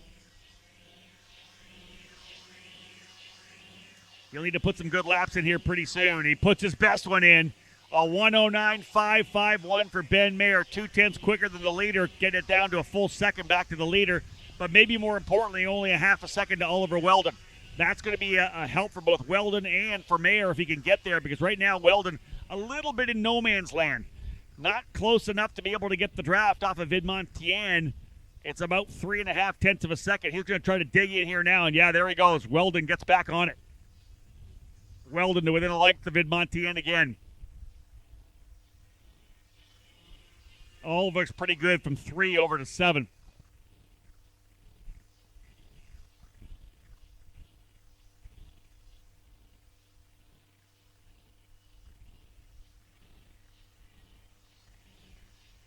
Leaders need to do a little more racing for Ben Mayer to get closer, but I'll tell you, he's definitely closer again. A 109.555. As I said, Ben Mayer turned his best lap last time by, the driver of the 167. He is doing everything he can to try to get close. He's almost close enough for the draft, I want to say, too, when they end up rolling down the straightaway here, especially the long one. Yeah, guess what, guys? Ben Mayer just went purple. Fast driver on the racetrack. 109.359. Significantly closer. 4 tenths behind Weldon. Weldon loses the same gap he does from 2 all the way down to 3, but he closes back up in the tighter stuff here. Let's see if he does it again, rolling through turns 5, 6, and 7. Yeah, there's Weldon again right there. And Ben Mayer is closed up. We've got 4 drivers almost nose to tail. I like it. Just past the halfway point of a 19-minute plus 1 lap race. Coming out at the 10-minute mark. So 9 more minutes till we see that white flag. And all 4 drivers up front are locked together. Iliff, Vidmontian, Weldon, and Mayer. Ben Mayer looking like he's getting ready to attack here now. Let's see if he tries to find a way by. As you think about it, coming over into turn number 17. He does. Mayer to the inside. Book it. And he holds it coming out of the corner. Weldon locks himself on the rear bumper. And in that case, when you've lost the pass like that, you've lost the position because the driver's passed you in that kind of corner, if you get aggressive and try to cut back and get them on the straightaway, you only hurt both of you because you're going to let the guys in front get ahead. If you get back behind and push, you're good to go. They're going to go to the inside right now. Vidmontien takes the lead, and Mayer and Weldon actually are able to slide by Iliff as well. Wow, Ben Mayer taking full advantage of these last couple laps from fourth to third, third to second. Had some help from Weldon there. Had some help from Vidmontien, to be honest. Vidmontien made the move to the inside of Iliff up in turn number 3, and that opened the door. Mayer looked to the inside, and it was really Weldon with the extra horsepower from behind pushing him through. So Ben Mayer now up to P2.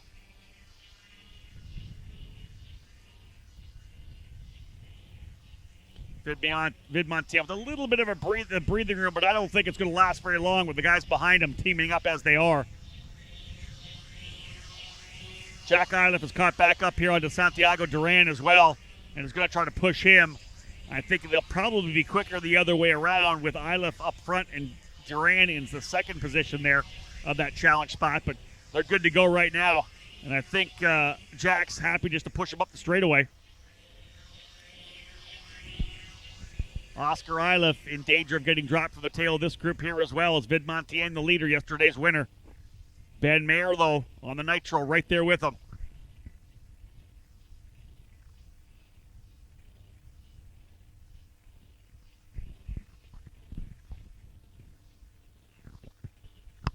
Into turn number 10. Ben Mayer to the inside. Book it. New leader. Ben Mayer's got to P1. Haven't seen a lot of passes in the inside of turn 10. Just saw one from Ben Mayer. Can he pull away now?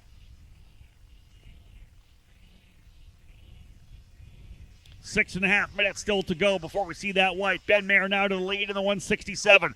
What a methodical run from fourth to the lead for Ben Mayer. Nicely done.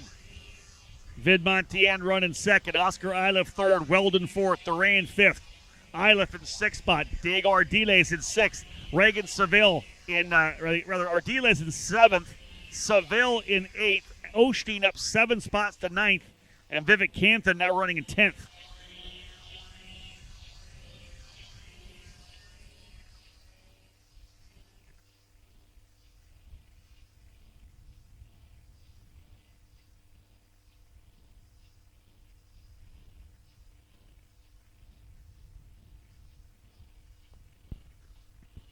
So Ben Mayer, the new leader. Good pass the last lap over in turn number 10. The key is, does he hold that spot? Can he pull away? Can he be the one driver to pull away? Because none of the drivers have been able to do it as of yet. Quite a bit of a breeze coming into their faces down the back straightaway as well. I think that's helped with the draft a little bit. That wind essentially coming right in their faces. They turn out of turn number 2 and head down the back straightaway. Mayer, a little look over his shoulder, see what he's dealing with. I'll tell you, 5th and 6th, they're coming. Santiago Duran, Jack Iliff. Jack Iliff just turned the fast lap of the race at 109.192. They're still quite a ways back, but really top 6 separate about 1.7 seconds. Those guys, if they keep working together, are going to close up to this lead group, especially if they start battling. Mayer not able to pull away at all. Only a couple lengths back to Vidmontien as the clock ticking away.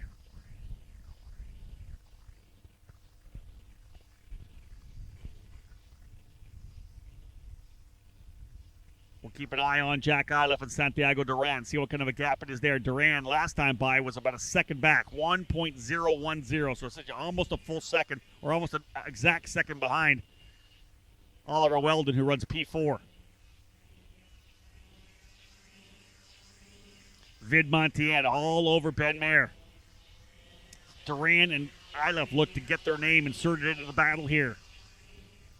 Duran now, oh wow, Santiago Duran just went purple. Now he's less than 0.8 of a second back of Oliver Weldon. And Iliff right behind him. 1.626 seconds from Jack Iliff to Ben Mayer. That is 6th to first. Drivers out of the race already. Alejandro Moreno, Shea Aldrich, Tyler Roberts, and Ryan Janetta. Biggest mover, Asher Osteen, up 7 spots. No, make that Ben Mayer up 8. So the leader Hard charger as well right now, up 8 positions to run P1. He and Vid Montien looking to pull away a bit here. Oscar Ilov still runs P3. Second of the main events here at the Winter Nationals for these drivers in the Mini Swift category. Again, Leading Edge Motorsports, the sponsor of the class. Day number 2 here at the Winter Nats, round 2 of the Pro Tour. From here we go to Utah at the end of May, weekend before the Indianapolis 500, Utah Motorsports Campus. Front-running duo has pulled away. They've got a nice little gap. Ilov went purple last time by as the fastest driver on the racetrack. They're 1.3 back. I think Duran and Ilov are going to catch Weldon and Oscar Ilov here on this lap. But the leaders with a bit of a gap. Mayer and Vid Montien are locked together. They've probably got 2 to 3 tenths of a second on Ilov. 2 minutes to go until we get set up for that flag. And based on lap times, we may get 2 more laps after that. Just thinking of the way the laps are winding down here, 109 for a lap time. It gets that tight. We may get 3 laps. We may get just 2. I think we're going to have, at least 3 more laps because they're going to get this one and they're going to get another one. Yeah, we got a bunch of laps still. 3 more laps to go, I think. Oh, here comes a big run from the guys further back. Duran and Ilov. Oh, they're going to work. Trying to figure out which Ilov now runs third.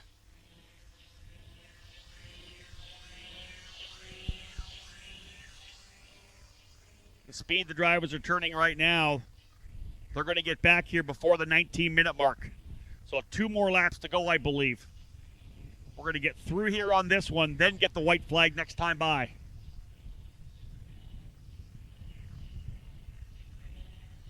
Yeah, indeed, they're going to get in here before the 19-second mark, or 19-minute mark.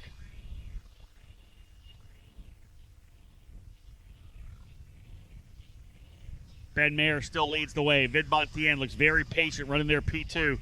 Weldon now runs in the 3rd spot. The Ilovs are 4th and 5th. It's Oscar first, then it's Jack first, and then Oscar. And then Santiago Duran in 6th. Gap is now just about 0.6 of a second from 2nd back to 3rd. That's the Oliver Weldon-Jack Ilov pairing. Then you've got the Oscar Ilov-Santiago Duran pairing. They've all kind of paired off, and there's literally a half a second between each of the groups. So this looks like it potentially is going to come down to Ben Mayer versus Enzo Vid Montien.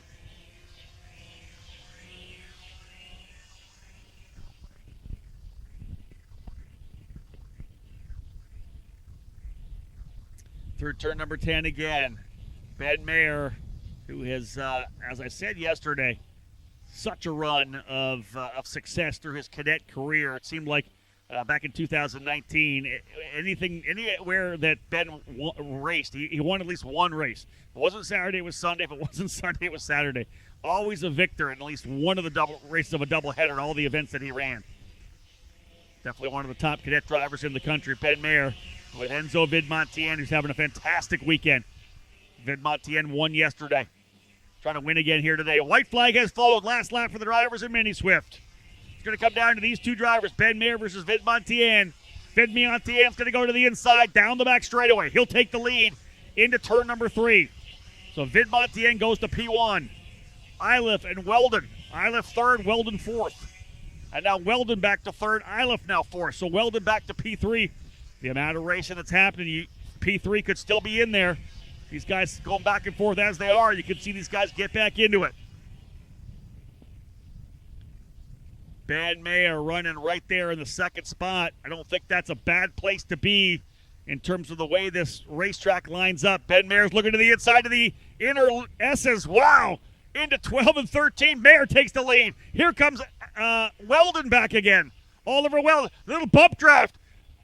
Vid Montien goes through. Weldon goes through. Weldon now with the lead. Out of 15 to 17. Weldon your leader. Vidmontian. Oscar Islands looks to the inside. You got to be kidding me. Oliver Weldon wins it. Oliver Weldon with the win. How did that happen? Unbelievable for Oliver Weldon. Ben Mayer, I thought he had it locked and loaded. They came down into turn number 13, 14, and 15. Montien took a look to the inside. Ben Mayer made the pass over in turn number 12 and 13. That kind of stacked things up a little bit, and that allowed Weldon to come back in. Had that not happened there, I don't know that Weldon would have been in the fight there. When they came into turn number 15, Vidmontian went to the inside of Ben Mayer. Weldon helped him through. Vidmontian ends up going wide. To the inside comes Weldon. He gets a better right out of the corner, so he's got the pass coming into turn number 17, has the position, no one able to go back by him. He comes out with the lead. There was a bit of contact right there, so let's, if you're on Team Weldon, cross your fingers that there's no pushback bumper, because there was some contact coming through there as the drivers were kind of beating and banging on each other. Unofficially, though, Oliver Weldon with the win, Enzo Vidmontian in second, Ben Mayer third, Jack Iliff in fourth, Oscar Iliff in fifth, and the end of that front-running group that we had, Santiago Duran coming home in sixth. Asher Osteen with the hard-charging run as he goes up 7 positions from 16th to 9th. Tremendous racing there for sure. Always exciting, folks. Stay with us. We've got shifter racing up now as we get ready to rock here. Pro Shifter, Master Shifter, up next. You're listening to turn-by-turn coverage of the Superkarts USA Pro Tour WinterNationals, live from the Cooper Tire Broadcast Center at NOLA Motorsports in Avondale, Louisiana. This weekend's broadcast is brought to you by Parolin USA, Allen Rudolph Racing Academy, Trinity Karting Group, and Cooper Tires.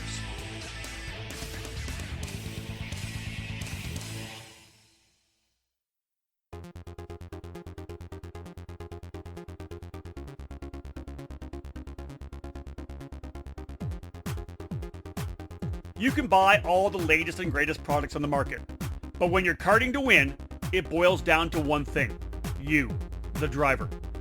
Gain the knowledge and abilities by investing in yourself at the Allen Rudolph Racing Academy, and you'll find those extra tenths of a second you need to put yourself on the podium. The school was established by Superkarts USA Hall of Fame driver Allen Rudolph, with decades of victories and championships in multiple forms of the sport, including other disciplines of racing.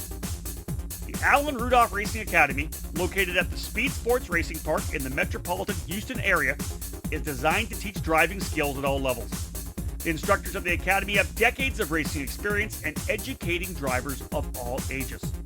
Classes at the Academy will teach the concepts and skills needed both behind the wheel and off the track.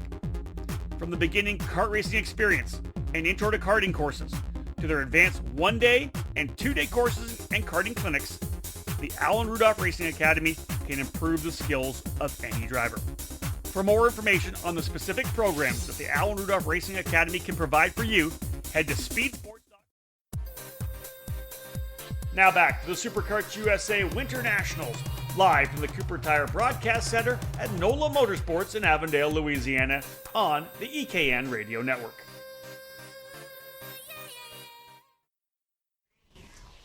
And we are set to go racing once again here, folks, with the drivers in the Pro and Master Shifter class. AJ Myers has been a dominant driver here all weekend long, trying to get another race win in the Magic Kart machine. Billy Musgrave, though, strong in his own factory kart chassis. Vincenzo Saracino and Danny Formal will be on row number 2, the 2 leading edge motorsports Formula K drivers. Jake French and Michael Stevens, the PSL Karting Burrell Art drivers, will be on row number 3. Chente Salas and Devin Smith-Harden on row 4. David Greco and Kyle Kennedy, row 5. Tyler Kaufman alongside Amy Rule on row 6, and Jacob Yesnick and Pierce Baldus on row 7. One driver spinning at the start as the flag is done. They got to get that driver off the racetrack right now. Oh, big messed up start. And that's going to be tough for both those drivers. One driver jumped from behind Scott Barnes. Scott Barnes pulled away. Everybody else waited. The driver who spun in front kind of held things up. And so that's likely going to be a jump start for both Scott Barnes, and I want to say that might be Tim Beloy, the other driver. He jumped to try to go outside and around Barnes. Barnes saw him lead, so he left.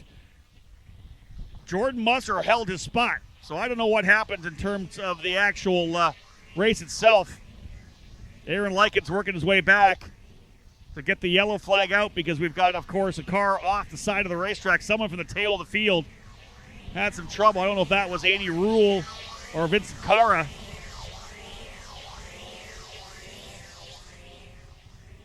Or Daniel Cara, rather. No, that was Andy Rule. Something happened with Andy as she was trying to leave the line, ended up getting spun around. Not sure somebody got into the back of her and looped her around or not.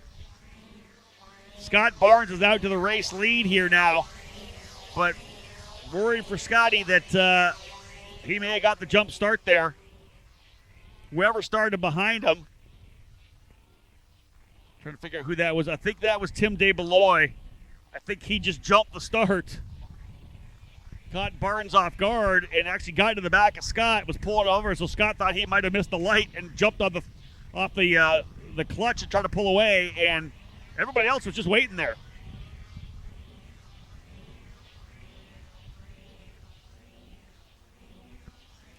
So Myers out to the lead now, comfortably again. Danny Formal runs second. Billy Musgrave third, and Jake French fourth. Talk about the cream of the crop in shifter kart racing. SuperNationals race wins. SKUSA championships. So many wins. Streets of Lancaster. Wow. Myers, of course, the number one ranked driver in the country on eKartingNews.com, the reigning Superkarts USA Pro Tour champion. Danny Formal, three-time champion at the SuperNationals.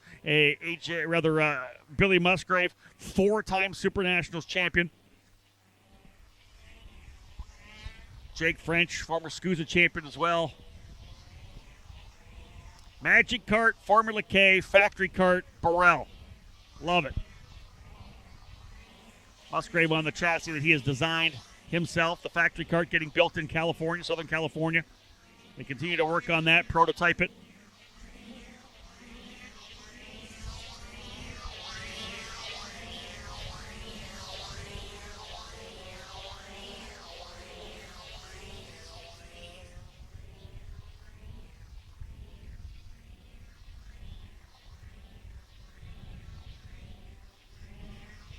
A.J. Myers stretching away as the leader, but we got something really strong battle for second, third, and fourth.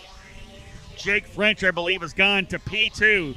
French able to get by Formal, so move Jake French to second, Formal third, Musgrave in fourth. Michael Stevens runs fifth. Jordan Musser going by Scott Barnes to take over the lead. Again, as we said, Barnes potentially with that jump start. I don't know whether or not the light actually went out. Everybody else seemed to wait, but it was Tim DeBeloy who was well early off the line. And in fact, here's Beloy on the front straightaway here. Leader's coming back by him. It may have messed up Scott Barnes' race here.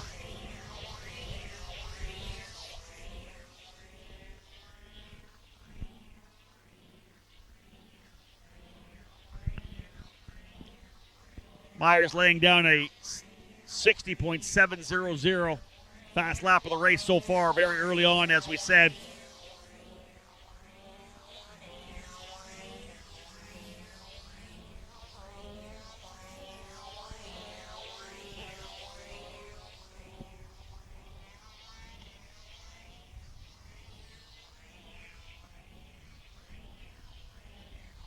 Temperature definitely dropping here trackside as well. That is something a little bit interesting. A little bit cooler here now.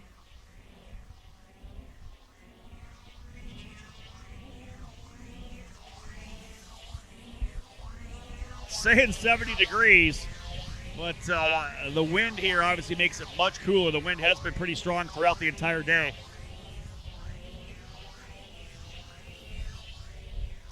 Myers dominating the action from the whole shot. In the Masters category, Musser back to the lead. Barge still runs in second. Vincent Cassard in third, but both Cassard and Musser waited to get off the line before the things were rolling. Barnes, I'm sure, hammered down to try to make sure he has enough of a gap. You got to think he's going to expect that there's going to be a penalty coming, that he jumped early. Obviously got balked by Tim DeBeloy. Look at this move. Scott Barnes deep to the inside, trying to go by Musser in turn number 3. Might as well keep racing hard. And for Barnes, I don't know what the penalty is for that jump start. If it's a 10-second, 5-second penalty, whatever it may be, he's got to be that far ahead of everybody else who wants to stay on the podium. Terry Lawrence now runs in the 4th spot. Ben Schermerhorn in 5th. Anthony Stifler 6th. Felipe Rodriguez 7th. Robert Fage in 8th. And Tim DeBeloy in 9th. No shows. Gavin Bailiff, Venkat Reddy, Ken Schilling, and Casey Brown. Driver's not running the event today.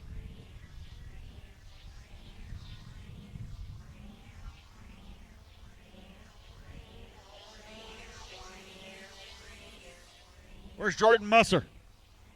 Where is Jordan Musser?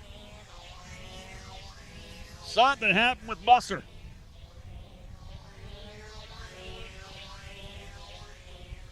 Again, a look around the racetrack.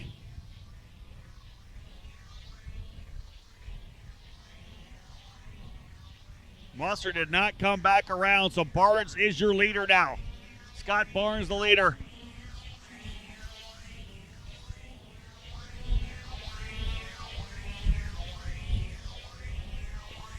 Man, wind really picking up here now, trackside.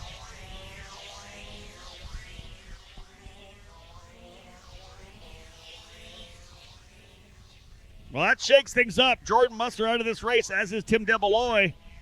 So Barnes now your leader. Cassard 2nd, Lawrence 3rd, Schermerhorn 4th, and 5th is Stifler. Barnes trying to see how far ahead he can pull. Got to think in his head he's considering the issue that could have happened with the jump start. Good battle here as well, though. Liking this, the 612, the 633, the 644. That's Anthony Stifler, Felipe Rodriguez, and Robert Fage. The 3 drivers locked together right now. And that is 5th, 6th, and 7th. AJ Myers has got this thing handled right now. Next battle potentially happening would be Billy Musgrave having to go at it here with Michael Stevens. Stevens on Musgrave pretty aggressively here. That's the battle for the 4th position, because right now it's Myers, French, and Formal 1, 2, 3 as they finished last year in the EKN driver rankings.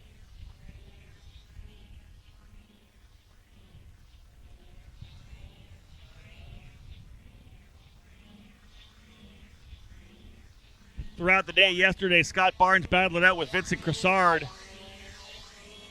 And I have to think that Cressard probably is expecting a penalty to Barnes as well, having jumped that start.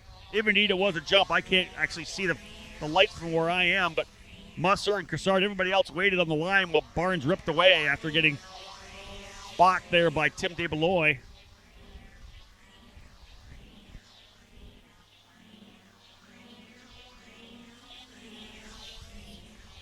Yeah, Michael Stevens putting a lot of pressure on Billy Musgraves. He's having to run a fully defensive line down into turn number 17 to hold him back.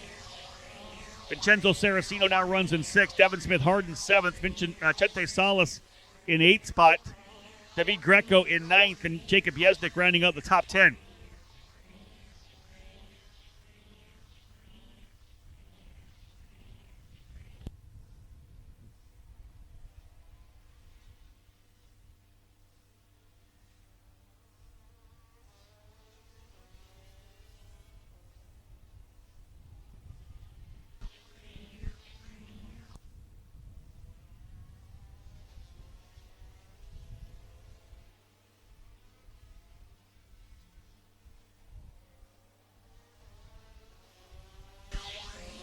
Anthony Stifler still up front in that battle for 5th position over Felipe Rodriguez and Robert Fage.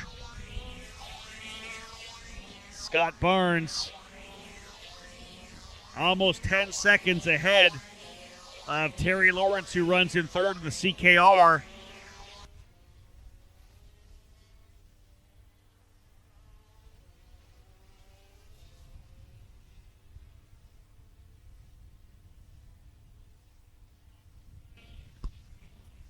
So again, if indeed a penalty comes down for Barnes for that odd start that we saw, he's trying to do whatever he can to build that gap and potentially still hold on to second.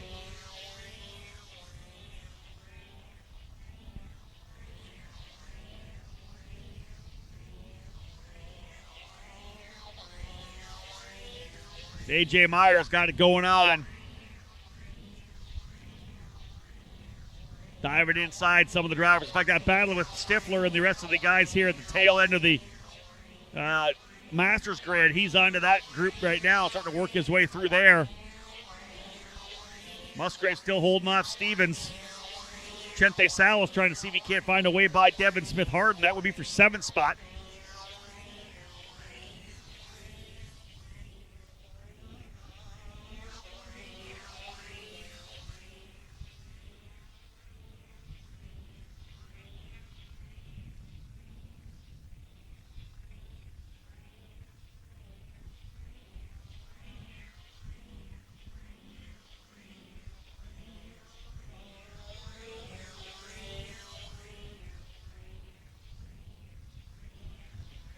Barnes still holding Cassard at bay in the SSR CRG. Big run for Cassard coming down the back straightaway. Yeah, he'll look to the inside at turn 3. Book it. He's through. Cassard down to the lead in Master Shifter.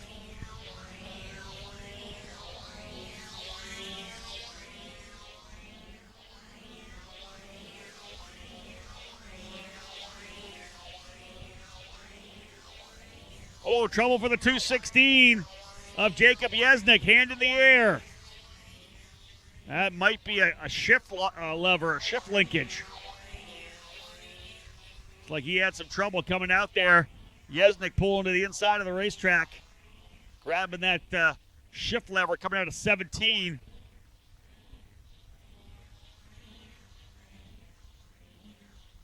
Barnes back up here on Cassard again. 12.5 minutes in, 6.5 to go before we see that white.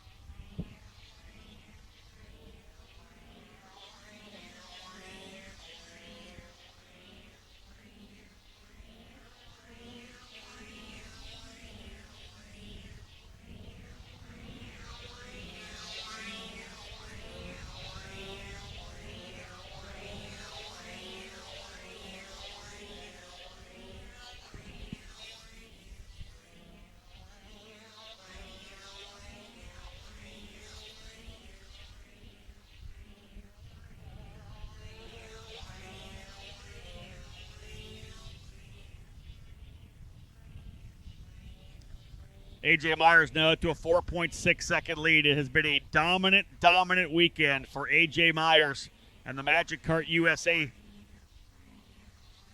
as he has not been able to be challenged at all. At one point, Formal out early, I think it was at the pre-final maybe, had a couple of laps out front, but man, Myers has been just flat dominating ever since. So impressive out front.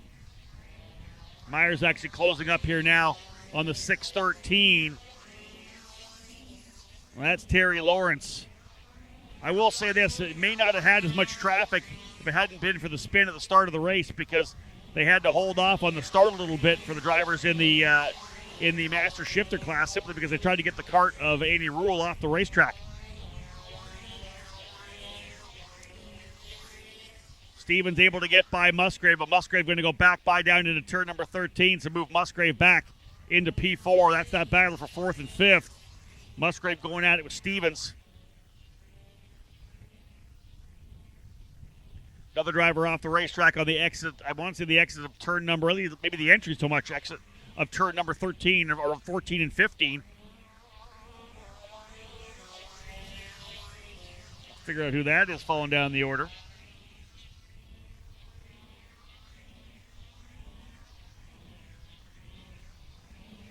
Danny Formal continues to put the pressure, at least keeping it on Jake French, back by just a couple of kart lengths. Yesnick out, as we said. That might be Daniel Cara as well. See, we've had some attrition in this one, have we not? Daniel Cara out over in turn number 14. Scott Barnes, Vincent Cassard, Terry Lawrence, Robert Fish, and Anthony Stifler. 5 drivers remaining on the racetrack here in the Master Shifter class. 12 pros still rocking and rolling. A.J. Myers, of course, the driver out front. Massive lead here. 4.7 seconds.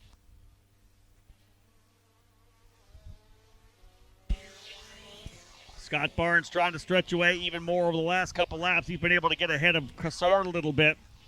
He's got about a half a second on Cassard.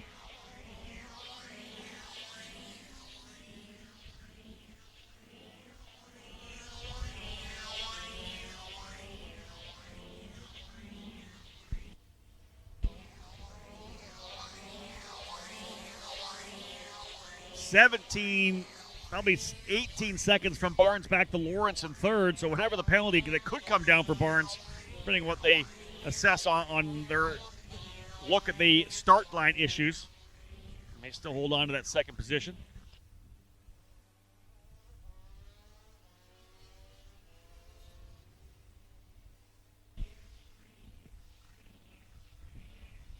We got to look at the group a little further back here. In the pro category. We know Myers has got the lead. He's got things handled right now. You've got French running second, Formal third.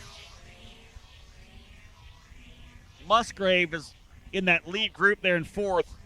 The lead of that group in fourth. Stevens is in fifth. But everybody else is starting to come in here. Vincenzo Saraceno closing up on Stevens. Chente Salas is there as well. Devin Smith Harden having his best run of the weekend. They've been dialing that thing in like crazy.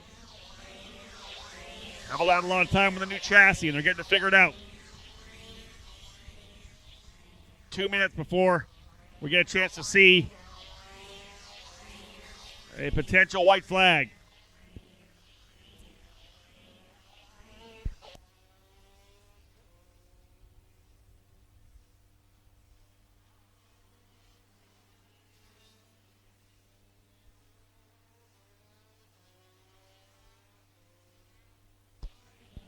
Barnes holding out there in front of Vincent Cassard.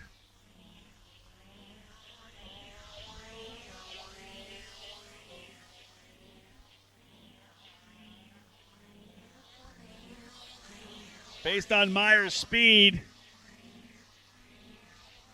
I'm going to say 3 more laps to go because he got in too quick there. I'm going to say likely 3 laps remaining here.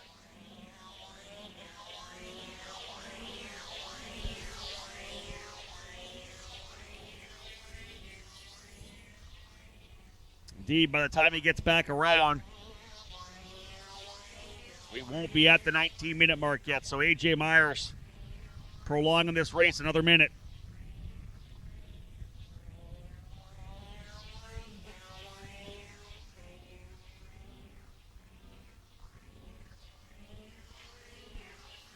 Billy Musgrave in fourth is still being pressured aggressively by Michael Stevens, who just turned his fast lap.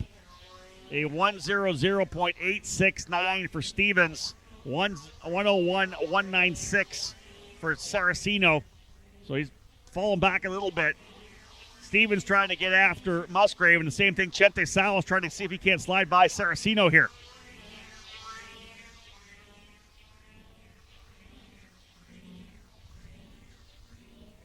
Musgrave still holding the spot.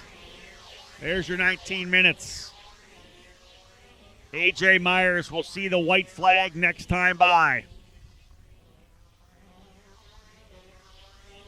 3 more races to go to cap off this year's Winter Nationals. X30 lineup of Junior, Master, and Senior still to come.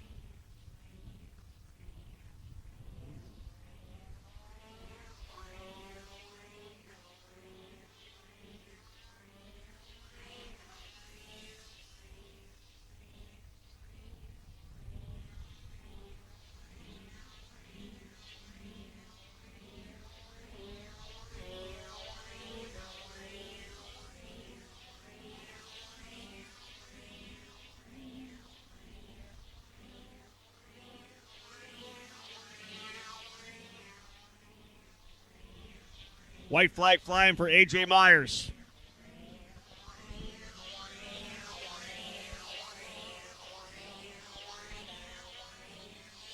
Same goes for Musgrave, trying to hold on to P4. If he's going to win this championship, he needs that fourth-place finish. Was on the podium yesterday, not what he needs. Obviously, going to Utah, he'll have to step up to try to do exactly what A.J. Myers did here and get a couple of race wins. But you can't give anything up when it comes to a championship. All it takes is a mechanical failure here and there. Things go wide open. Myers, French, Formato still 1, 2, 3. Scott Barnes remains out front of Vincent Cassard pending any kind of post-race penalties from that jump start. You'll see the white flag here as well.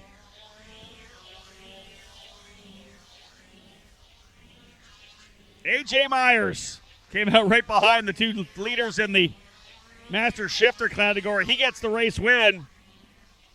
Jake French in second, Danny Formal third. Musgrave's going to hold off Michael Stevens for fourth. Saraceno and Chente Salas almost side by side of the line. Saraceno in sixth, Salas seventh. Smith Harden in eighth. David Greco in ninth. And Kyle Kennedy going to come home in the 10th spot.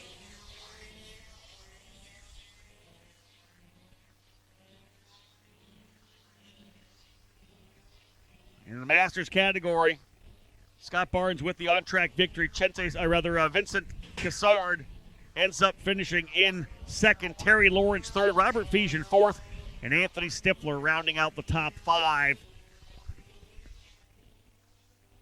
Couple more races still to come. 3 to go, folks. Stay with us. When we get back after this break, we're going to roll in with X30 Junior.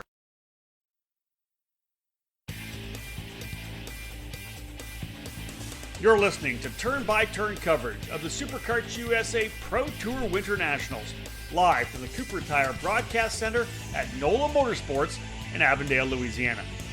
This weekend's broadcast is brought to you by Parolin USA, Allen Rudolph Racing Academy, Trinity Karting Group, and Cooper Tires.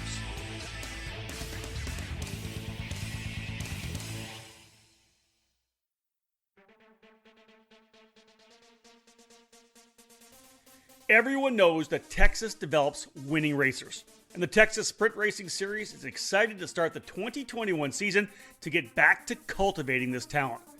The first combined SKUSA and IKF series has been running since 2015 and was started as a grassroots effort to bring family racing back to Texas, has exploded into the largest regional series in the southern region. With 13 classes, including kid karts, and over $50,000 in prizes featuring Supernats and IKF Grand Nationals tickets, there is no better place to come race than the Texas Sprint Racing Series. This year's lineup starts with the winter warm-up at NOLA Motorsports on March 19th to the 21st. The second round, the spring roundup at NTK, will take place on April 16th, 17th, and 18th.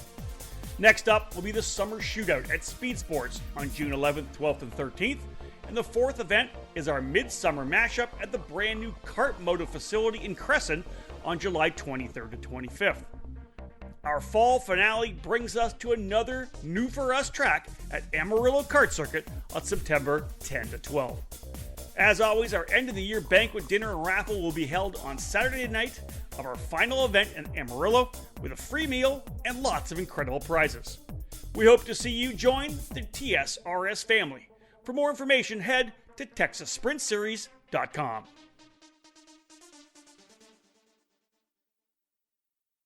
In karting, it's important to be supported by the right people. With over 40 years of experience in the sport, Trinity Karting Group has everything you need to make your program successful.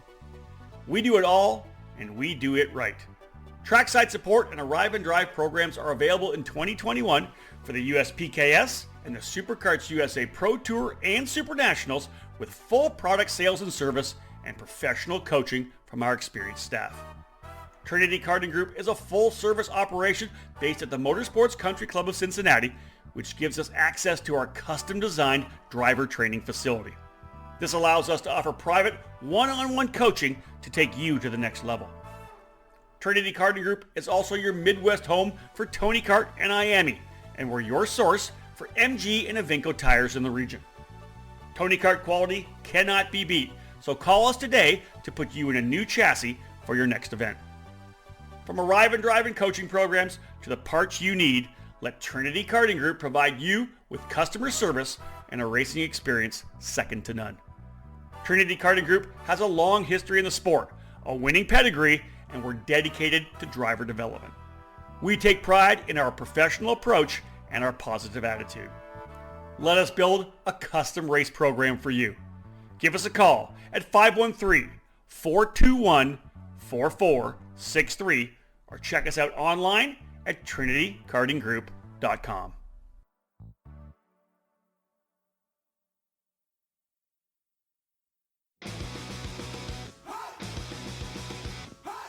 Acceleration Kart Racing is your first and only stop on the internet for karts, parts, and the safety gear you need to get you on the track. Visit shopakr.com for a great selection of karting equipment on a user-friendly website. Acceleration Kart Racing has aligned itself with many of the top manufacturers and distributors in the sport to ensure all the latest equipment is available to you, the racer. With over 20 years in business and customer support available 6 days a week, you can be confident about getting the right parts at the right price when you need them. Be sure to visit shopakr.com today or stop by their headquarters in Las Vegas. Make sure to follow Acceleration Kart Racing on Facebook, Twitter, and Instagram for the latest specials and new arrivals.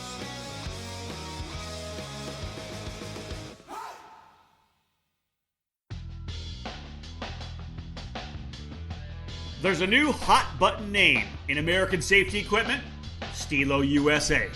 Every product with Stilo is focused on safety, comfort, and function. Stilo USA is happy to provide you with the proper safety apparel to keep you protected on the track, and their karting lineup is second to none.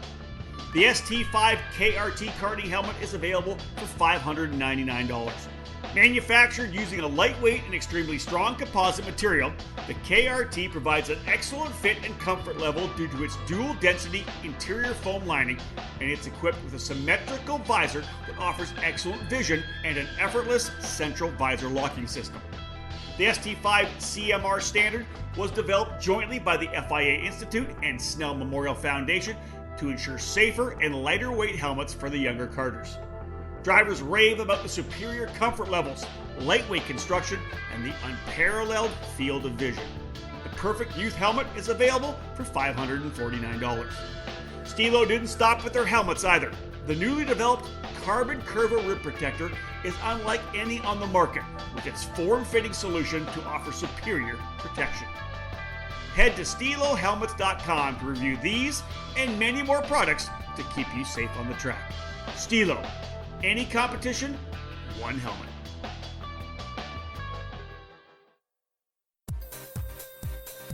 Now back to the Superkarts USA WinterNationals, live from the Cooper Tire Broadcast Center at NOLA Motorsports in Avondale, Louisiana, on the EKN Radio Network.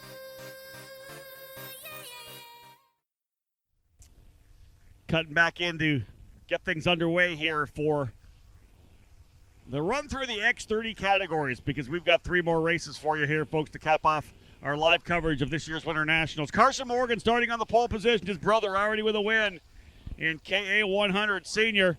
Carson on the pole alongside Noah Baker, Max Garcia, and Christian Miles, row 2. Austin Jurors and Jack Jeffers, row 3. Chase Hand and Paul Bocuse, row 4. Michael Costello and Aiden Ingrata on row 5. Field set underway. Green, green, green.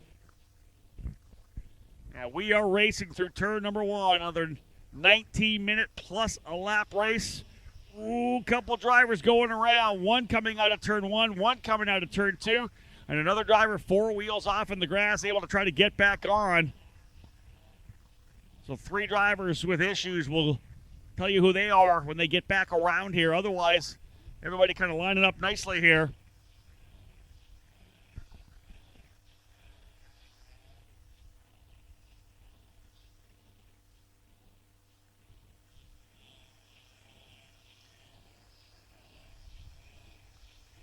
Drivers settling in early to get out that opening, that crucial opening lap. Carson Morgan leading, coming out of 13 over to 14. Noah Baker running in that second spot.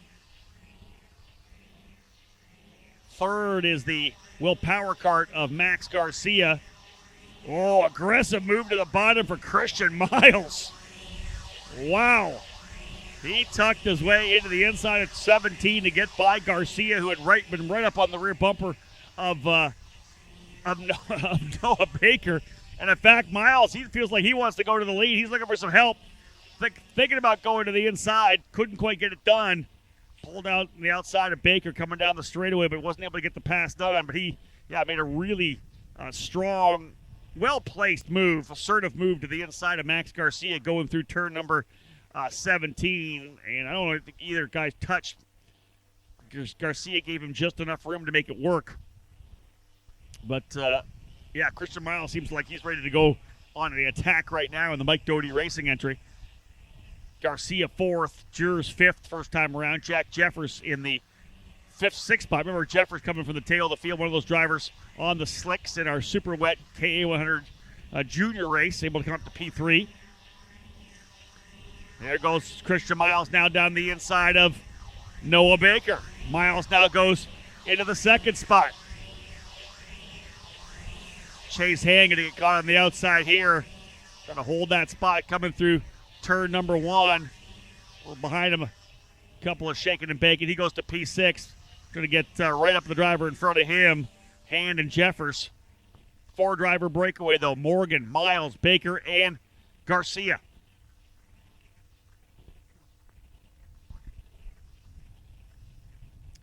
Temperature falling considerably here trackside. The wind is pretty chilly here.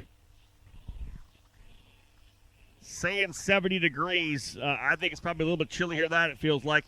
Looking at the corner workers, we've got hats on, we've got jackets on, hoods up.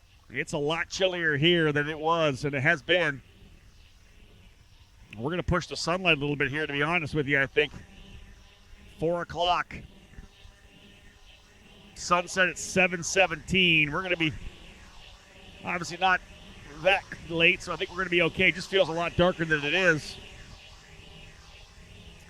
Christian Miles, fast lap of the race. Look at this. He's going to lock up with Carson Morgan and try to pull away from Max Garcia and Noah Baker. They've already pulled away from 5th place running Jack Jeffers. It's a 1.6 second advantage for the front running 4 drivers.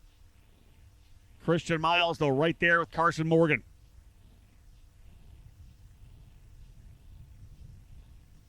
Behind that group, Jeffers runs in 5th, Chase Hand in 6th, Paul Bocuse 7th, Frankie Mossman now 8th, Austin Jers 9th, and Jeremy Fletcher, who started in 21st. What an opening couple of laps. Fletcher already up into the 10th position, 11 position improvement already.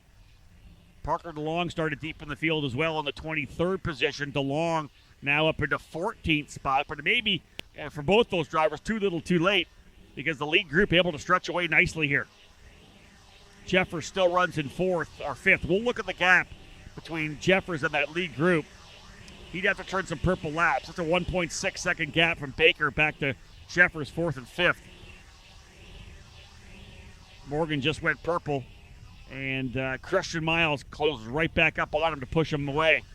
Max Garcia not giving up at all. He's not that far back.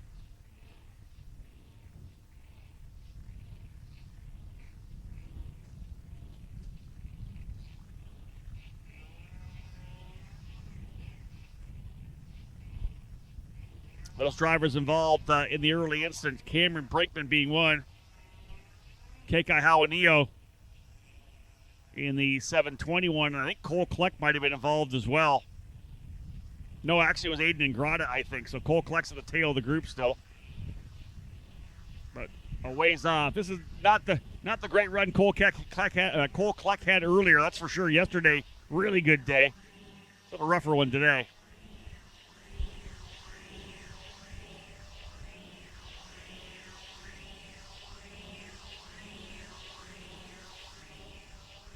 Got to go back to Jeremy Fletcher now in 9th. See the fast lap purple sign 104.542. We got moves for the lead up front. The top 4 drivers all together again. It looks like Miles potentially to the lead. But again, Fletcher in the 9th position, up 12 spots, 104.542. 3/10 quicker than the leader. 4 seconds back.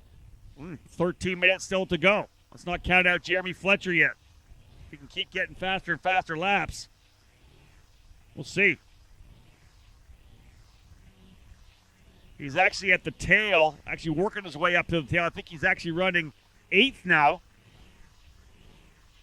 Miles goes to the lead. We've got some aggressive racing between Noah Baker and Max Garcia. Miles to the lead. Can he stretch away here now? We'll see. He's got almost a half a second now. But with that big draft and the wind in their face coming down the back straightaway, I'm telling you, the draft is big here today. That is such a huge wind in their face. Yeah, they literally are going to roll right up and go by. He had a half a second lead coming out of turn number 2. With the draft and some help from Garcia, Morgan just took the lead. That draft up the straightaway is killer with that wind right in their face.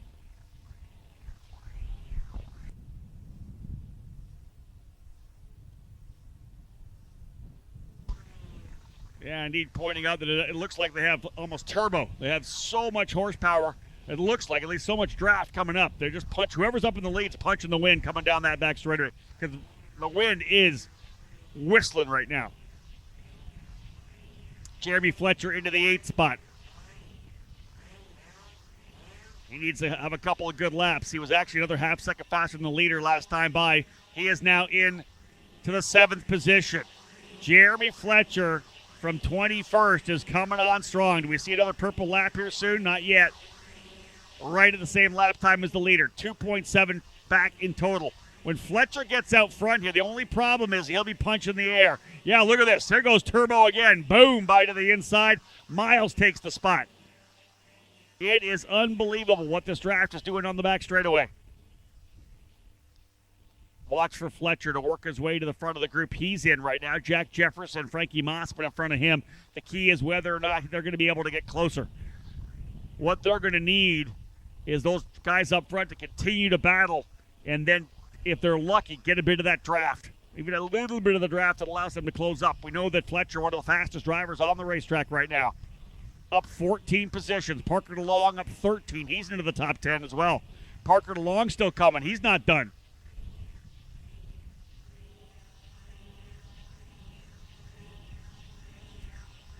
Chase Hand able to get by Paul Bocuse to move Chase Hand into the 8th spot. Carson Morgan still the leader. Miles runs in 2nd. Garcia 3rd. DeLong just went purple. He's the fast driver now. Here we go again. They're going to try to push away from Noah Baker. But that big draft for Noah is going to help him. Fletcher thinking about to the inside of Jeffers but doesn't pull the trigger. Mossman leading that next group, P5.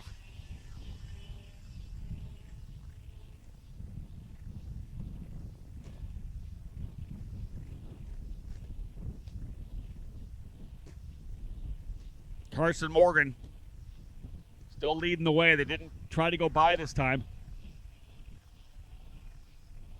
I think they've all tested the waters with the draft, knowing that it's not a tough proposition to have some help and draft by. They're not going to be able to pull away here, I don't think, with the draft the way it is.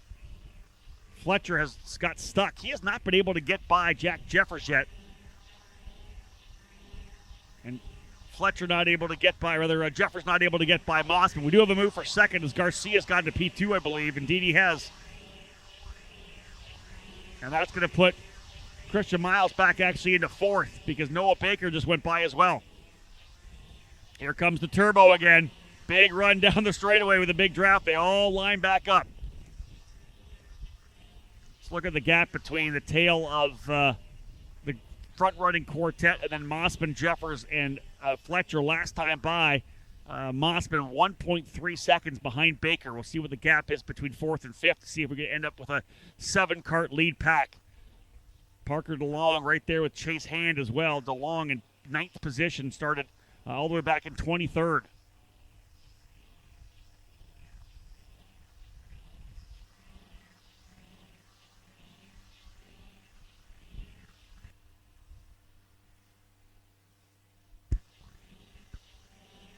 Chase Hand still running 8th. DeLong 9th. Paul Bocuse in 10th. There goes DeLong to the inside of Hand over in 17. So move Parker DeLong into the 8th spot. Mossman and Fletcher turning their fastest laps. They've put Jeffers back into 7th. The gap now less than a second between Mossman up to Miles. Fletcher, he's going to go by with the help now of Jeffers. So move Fletcher now into the 5th spot. Does he have the pace to lead this group up to the next packed because we're looking at around 7.5 minutes till we potentially see a white flag.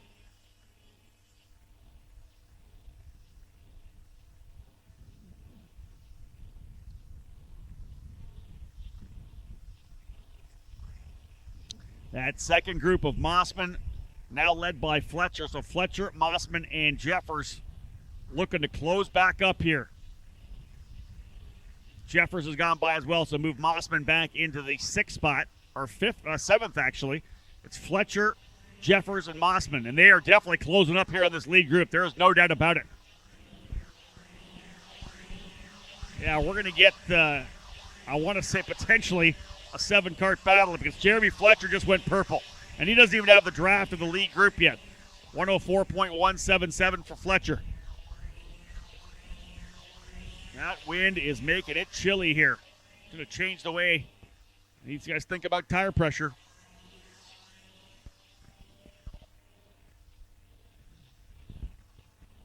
.68 degrees trackside. Still saying 70% humidity. You're not feeling it with the cold right now. Everybody but Morgan in that lead group turning their fast lap. Fletcher doing whatever he can to close back up. He needs them to race a little bit more. A couple more of those passes down into turn number 3 at the end of the straightaway would help him out. But right now, Morgan leading the way. There goes Baker to the inside of turn number 17. Book it. He'll go to P2. Man, we've had a lot of overtakes in this particular race. Let's see where we go. Boom. Yeah, Baker wants to lead. He'll tuck out. He'll bring him with him. Garcia pushing Baker to the lead down into turn number 3.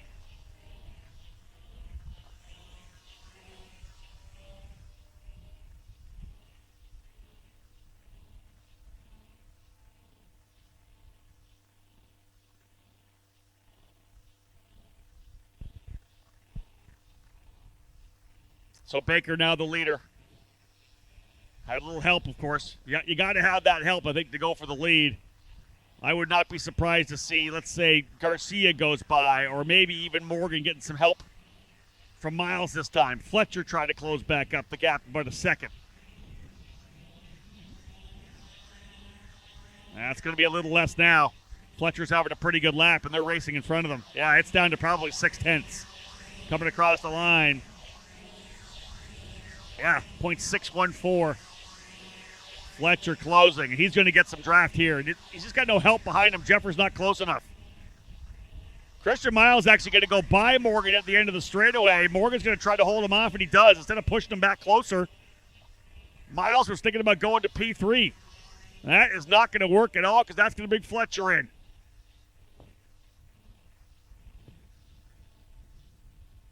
Jeremy Fletcher is close. Going to drive her off the racetrack out in turn number 3. Someone's looped it going on the back straightaway. Yellow flag getting brought back in. Is that driver able to continue? But this top 7 all of a sudden is less than maybe a second and a half. They're all pretty evenly gapped here by a 10th. But once we get back in that draft on the straightaway, things are going to change. And I'll tell you, Jeremy Fletcher is going to be close enough, I think, to Christian Miles to get into the fight here. I wouldn't count out Fletcher for the race win, even though he's 5th. 3.5 minutes remaining till the potential for that flag, that white flag. Yeah, Christian Miles, I think, screwed himself a little bit there. He should have pushed back up. Was trying to get by Morgan when he should have probably pushed back up into that group. And that's put him back a little bit. He's going to need Jeffers' help. Once Jeffers gets there, that may be a rebirth in terms of the opportunity for Christian Miles. Or maybe just a dive bomb move for Carson Morgan on the inside of Garcia in 10. How's that work? Because Garcia now has got Miles back on him. Moved to the inside of turn number 10. Checked up Garcia. He went wide. So that has brought Fletcher to the back of... Oh, and here goes the move to the inside. Miles aggressive on the inside of Garcia. Christian Miles, no messing around. Fletcher now goes to the inside. He'll take third. Fletcher goes to P3. He's got some help here from Garcia. We got a two-driver breakaway right now. Everybody else in the back needs to work together to try to close back up. Miles is going all the way back to 7th, and that is the result of not pushing Morgan back up. By not pushing Morgan back up, they lost the draft, allowed Fletcher to come in. He tried an aggressive move on Garcia in 17. That didn't work because Fletcher went by him, and then Fletcher going by allowed everybody else to come by on the straightaway as well. Sometimes you got to play the right strategy, and it didn't work out here for Christian Miles. He'll have to press the reset and see if he can't recover because he's back P7. Baker, Morgan, 1-2. I told you to watch out for Fletcher. Jeremy Fletcher running in the third spot. Fletcher started in 21st. He's P3. What a run. He'll get the draft coming here as well. Gonna tuck right in behind. Get the first time he gets a really good feel for it. He'll go in behind Noah Baker as Carson Morgan's gone back to P1.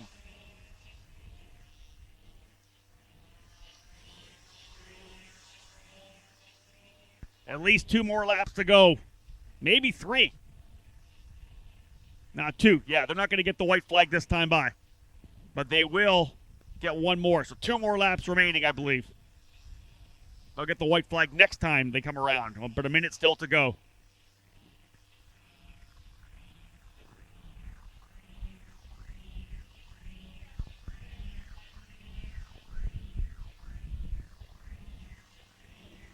Oh, trouble there. Morgan had an issue coming out of 15. Dropped the wheel. Throws it deep. Fletcher's going to lead coming out of 17.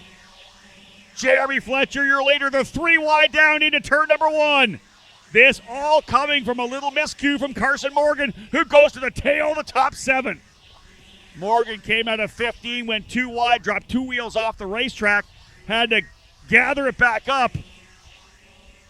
Tried to keep the position down in turn number 17, went wide, pushes Baker wide, and an over-under for Jeremy Fletcher to P1. Started in the 21st position. Fletcher now leads. Not sure if the lead's the best place to be right now with the time we have left because we're going to see the white flag this next time by. They just hit the 19-minute mark. Can Fletcher pull away? Can he do it here in the short stuff? Because you know that draft is going to be big. Garcia now runs in second. Frankie Mossman somehow finds his way into third. Third for Mossman. Fourth is Morgan. Fifth is Jeffers. Big lead here for Fletcher right now, but remember, that draft is going to be huge. Can Mossman line up with Garcia coming down the back chute, or does Fletcher have enough? He's got a big lead. But here comes Mossman. Here comes Garcia. They'll line up. They got the turbo on the draft. Can't get it done at the end of the straightaway, but they're close. Couldn't get it done at the end of the straightaway. Fletcher is your leader. Through 7 into 8. A lot of opportunities to overtake still from here. 4 drivers left in the front. The other 3 have fallen back. In fact, Parker DeLong and Chase Hand coming in to play around with those guys at the tail of the group. Fletcher leads. Garcia runs in second. Mossman third. And it's Morgan fourth. That's all we have left for a potential race win. Fletcher, though, holding them at bay, coming through 13 and 14. Garcia trying to line up to be ready to make the move over in 17. He's not quite close enough. Fletcher's having a look. He'll run the defensive line. Great job. Morgan's going to go to the inside. But, folks, I told you, 21st to P1. Jack Jeffers coming through as well on 5th. Baker 6th. Miles 7th. But it's Jeremy Fletcher with the win. Fletcher started 21st. I told you, keep an eye on him coming forward. He wins over Max Garcia, Carson Morgan, Frankie Mossman. And as I said, Jack Jeffers able to get by Noah Baker on the final lap to go to P5 as well. Wow. That aggressive wind in the face going down the straightaway. We watched those guys going down out of 2. And, man, in the draft, huge run coming down into 3. Jeremy Fletcher, though, calm, cool, collected throughout the entire race, chipping away at it, letting the others battle it out. Again, another race where no one was working together. They weren't trying to get away on themselves. They were passing in 1, in 3, in 5, over in 8, in 10. We had passes in 15, 17. What a race. Jeremy Fletcher with the win. Max Garcia second. Carson Morgan, your unofficial podium in that X30 Junior main event brought to you by Parolin USA. Kudos to Jeremy Fletcher. That was a fun one to call. Great race there. And folks, don't go anywhere. We got Masters up next, and we'll cap off the day with X30 Senior.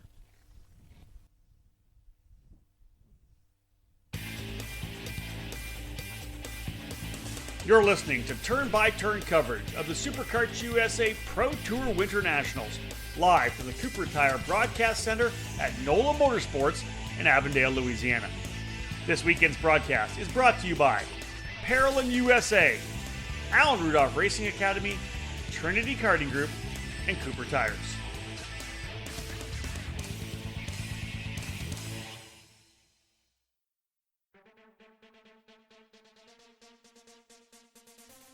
Everyone knows that Texas develops winning racers, and the Texas Sprint Racing Series is excited to start the 2021 season to get back to cultivating this talent. The first combined SKUSA and IKF series has been running since 2015 and was started as a grassroots effort to bring family racing back to Texas, has exploded into the largest regional series in the southern region. With 13 classes, including kid karts, and over $50,000 in prizes featuring Supernats and IKF Grand Nationals tickets, there is no better place to come race than the Texas Sprint Racing Series. This year's lineup starts with the winter warm-up at NOLA Motorsports on March 19th to the 21st. The second round, the spring roundup at NTK, will take place on April 16th, 17th, and 18th.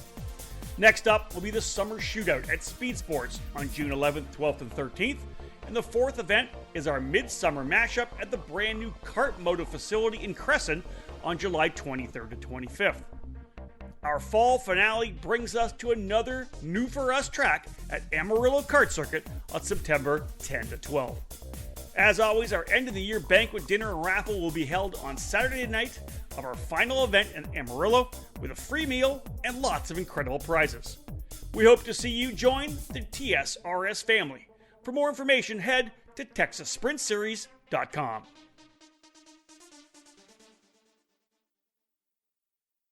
In karting, it's important to be supported by the right people. With over 40 years of experience in the sport, Trinity Karting Group has everything you need to make your program successful. We do it all, and we do it right. Trackside support and arrive and drive programs are available in 2021 for the USPKS and the Superkarts USA Pro Tour and SuperNationals, with full product sales and service and professional coaching from our experienced staff.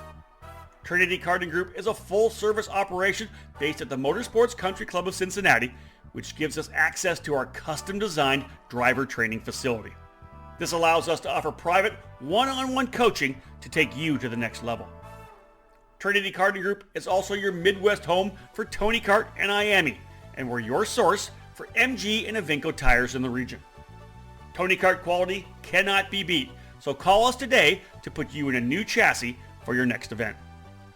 From arrive and drive and coaching programs to the parts you need, let Trinity Karting Group provide you with customer service and a racing experience second to none. Trinity Karting Group has a long history in the sport, a winning pedigree, and we're dedicated to driver development. We take pride in our professional approach and our positive attitude. Let us build a custom race program for you. Give us a call at 513-421-4463 or check us out online at trinitykartinggroup.com.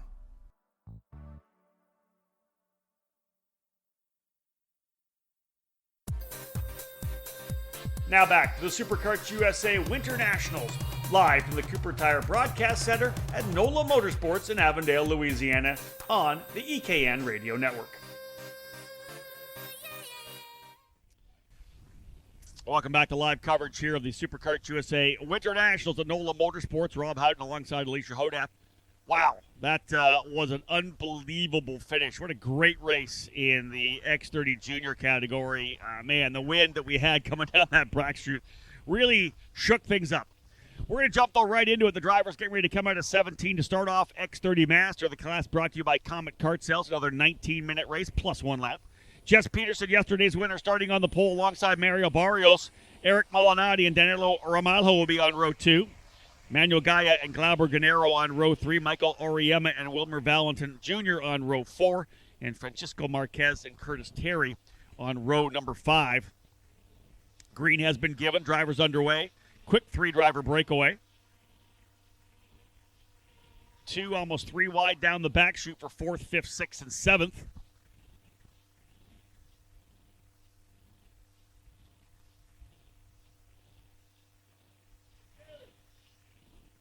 Not sure which one of the drivers in the top 4, the front 2 rows, wasn't able to jump on part of that lead group. I'll try to get them as they come back around here.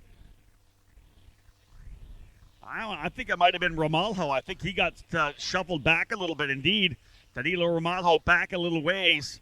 Right now it's Peterson, Jess Peterson as the leader. Eric Molinari's gone into second, and I think that's Mario Barrios running in second. It's either Barrios or Ramalho. And indeed, it's Barrios. Ramalho stuck back right now behind the number 572 of Manuel Gaia. Didn't like the start of that one. He'll drop the hammer and try to work his way back forward, but such a big gap, 2.8 seconds now to the lead trio. This is going to be tough for Ramalho to potentially get by. He'll make the run to the inside of Gaia down the back straightaway, but can't quite get it done.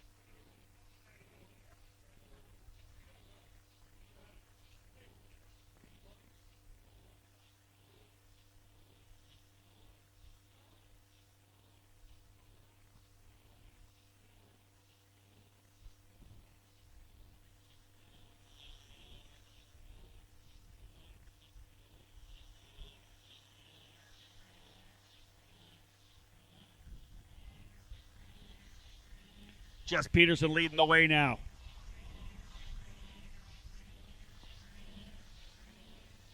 And Eric Molinari in the CKR thinking about going to the lead. He does to the inside. Book it. Molinari taking the top spot. Eric Molinari to P1. So the CKR goes to P1 for Molinari. And let's see if Peterson tries to push him away here from Mario Barrios to make it a 2-driver battle. They've definitely stretched away from that next group. It's literally 3.8 seconds back to Ramalho in 4th. So these front-running drivers running essentially for the podium if they can keep themselves clean here.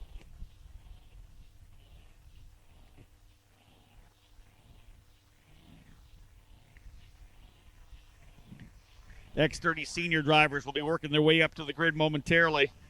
They're up next.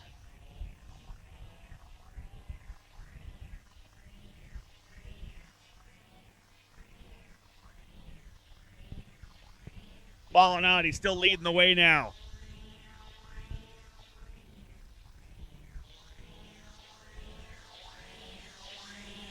Strong run out of turn 17. Again, super early in this race, just 3 minutes in. Again, this wind, significant as the drivers work their way again down the back straightaway.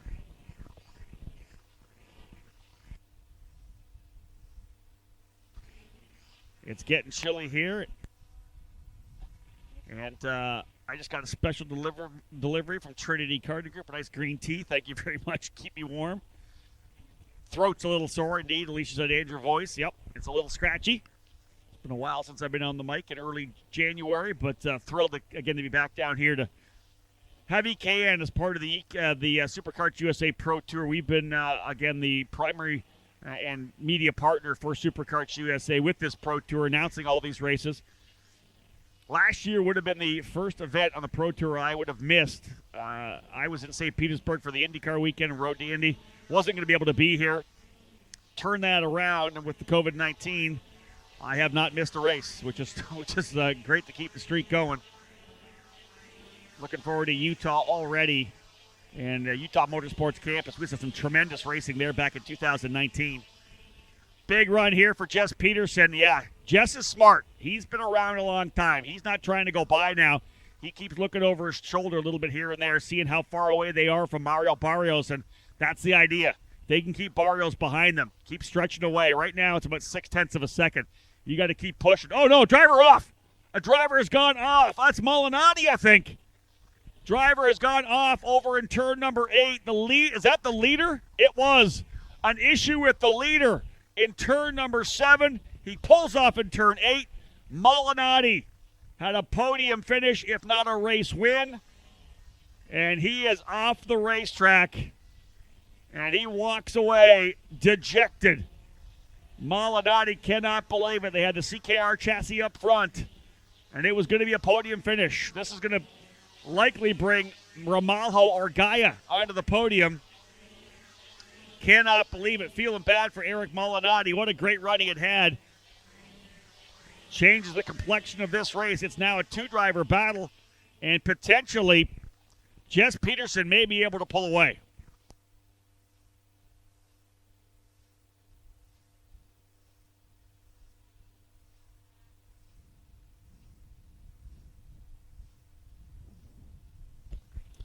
So 5 laps into this, and Eric Molinati out of it in the number 546. Podium finish yesterday. Looking at another one here today, potentially a race win as he was strong. He and Peterson looked like they were lined up to be able to pull away from Barrios. Now it's all up to Peterson to do it himself, essentially. Mario's going to be able to use that draft a little bit. Ramalho moves up into 3rd. Manuel Gaia now up into the 4th spot. Wilmer Valentin up into 5th. Valentin by himself, P5 on the racetrack. 6 and 7 scrapping it out now. That's Francisco Marquez and Michael Oriema. Oriema, I believe, now back into the position of 6th. Getting the pass that last lap. Indeed, Oriema to 6th. Curtis Terry up to 7th now, actually. It's Marquez down now into the 8th spot. So it's Curtis Terry who is right there on the rear bumper of Oriema. Working our way to the midway section here of X30 Master. Brought to you by Comet Kart Sales. Peterson just turned the fast lap of 104.026. Again, Peterson out front.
Couple more laps in the books here for Jess Peterson as we're coming around to the halfway point. Almost ready here. Again, big thanks to those of you who tuned in here to the EKN Radio Network. We'll send a shout out to Mark Traylor from Trailer Kart Tech, listening in the shop in Austin. Get ready for the next one, folks. X30 Senior is going to be a barn burner. This one here is kind of settled in. Peterson now 1.5 seconds out. Really no battling other than Michael Oriema and Curtis Terry kind of lined up a bit. Otherwise, pretty processional here. That good scrap I think we were having lined up between Jess Peterson and Eric Molinati done when Molinati went out there on lap number 4. So I'll update you every so often here. I'm going to drink my green tea, warm myself back up a little bit. And again, Jess Peterson doing a great job out front, trying to go back-to-back wins. to start off the Pro Tour here for 2021.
Jess Peterson is flat doing it. He's out front here, turning the best laps of the racetrack.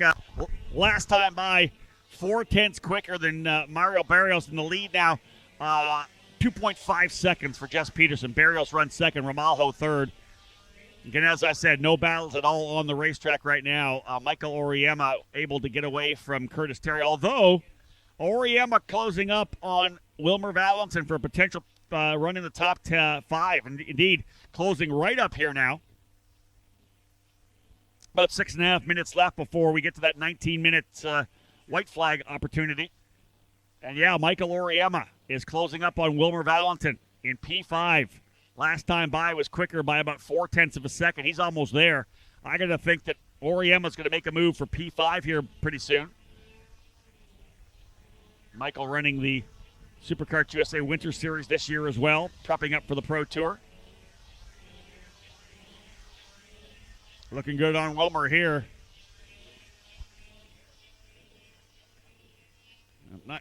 Don't think he's close enough to try 17, but knowing the draft from the back straightaway, good possibility there. Let's have a look at Oriema. Good run out of turn number 17. That's it. Set up for 7 for 1. Get through one cleanly and try to get that draft down the back chute. Yeah, half a second faster last time again. Big run. Here comes Oriema to the inside. Book it. He's through to take over P5. Michael Oriema. Nobody runs wide in the exit of 4. Gives it back. Had the pass done. Just ran a little wide. He'll have to do it again next time by. Valentin took over the spot again. Peterson out front by 2.8 seconds. We may see a little scrap here between Danilo Ramalho and Barrios as well, because Ramalho's coming up on it. He just turned his fast lap of 103.965, and he just went purple. Ramalho, fast driver on the racetrack, just went purple. Half second quicker than Barrios. So I got a feeling we could see potentially Curtis Terry getting Valentin as well.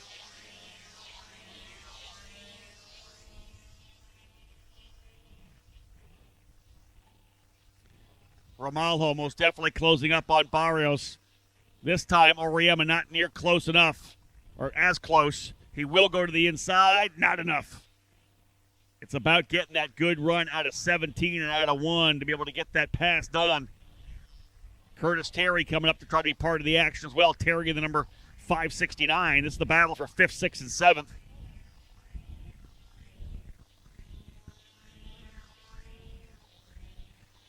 Ramalho now all over Barrios.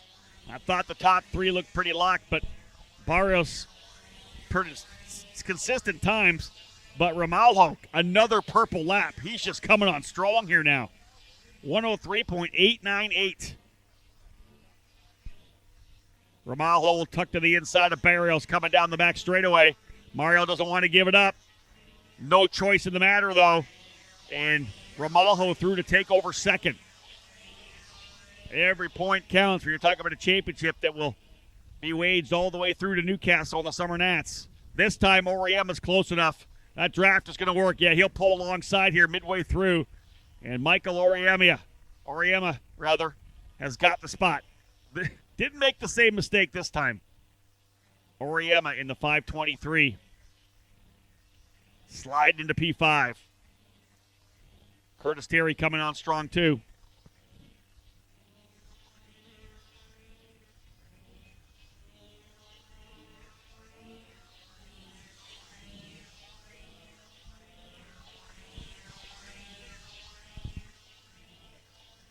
Barrios trying to work his way back onto the rear bumper of Ramalho. I just don't think it's going to happen.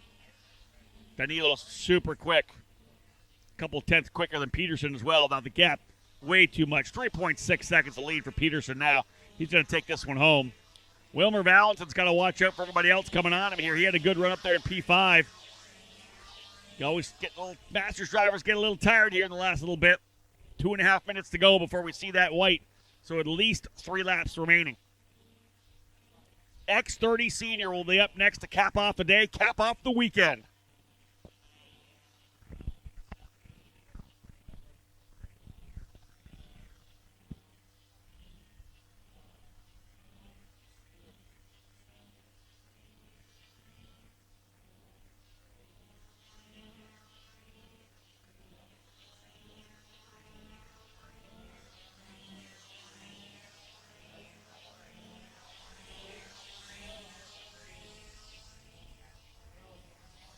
Ramalho about 0.3 quicker than Peterson that last lap, but still a 3.3 second lead. Now we potentially have a scrap here for the 6th spot. Curtis Terry dogging Wilmer Valentin. Gonna line up and potentially get that pass down the straightaway. He's thinking about turn 1. Stays right with him. On the straightaway. He's actually going to push him, thinking about going to the inside. Just doesn't have enough.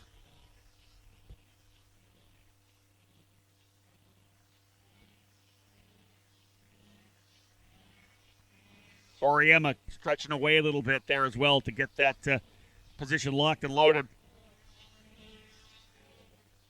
Manuel Gaia running in the 4 spot. Oriema 5th, Valentin 6th, Terry 7th, Marquez 8th. Oh, white flag, yellow flying rather, over in 10 as Valentin had some trouble there. I think looped it around. That's going to give Terry 6th and Marquez 7th.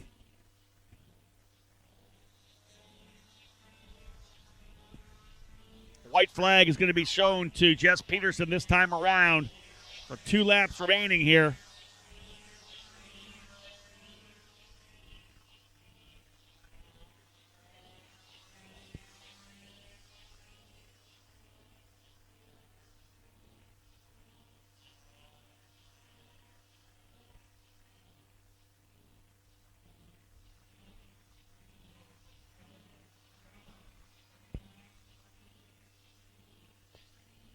Jess Peterson out of turn 15. Started the race here in a good head-to-head lineup with Eric Molinati. Molinati had on lap number 4 with an issue over in turn number 8, and really was up to Peterson just to lay down the laps he needed to do to stretch away to try to break that draft for Barrios, able to get that done. Romalho's come on super strong as of late, 0.4 of a second a lap. It's down to 2.8, but Jess had built such a good lead. He's on cruise control right now. But 3/10 off his fast lap, which was a 1:03.9 back on lap 7. He's just hitting the marks right now to make sure he comes home, getting it done. Romalho had the potential win yesterday, had great speed, was able to get from 6th to the lead, but some contact on the way up, flattened that tire, handed the lead to Peterson. This time he's taking it. Been good all day long. Jess Peterson out of 15. No challenge whatsoever. Back-to-back jacks for the driver out of Sparks, Nevada. Jess Peterson winning. Excellent job. Peterson wins an X30 Master. Danilo Romalho in second. Barrios third. Gaia fourth. And Michael Oriem, I believe, will come bring it home here in the 5th position. Nonetheless, Jess Peterson. Tremendous job for Jess. One more race to go, folks. After this break, X30 Senior. You're listening to turn-by-turn coverage of the Superkarts USA Pro Tour WinterNationals, live from the Cooper Tire Broadcast Center at NOLA Motorsports in Avondale, Louisiana. This weekend's broadcast is brought to you by Parolin USA, Allen Rudolph Racing Academy, Trinity Karting Group, and Cooper Tires.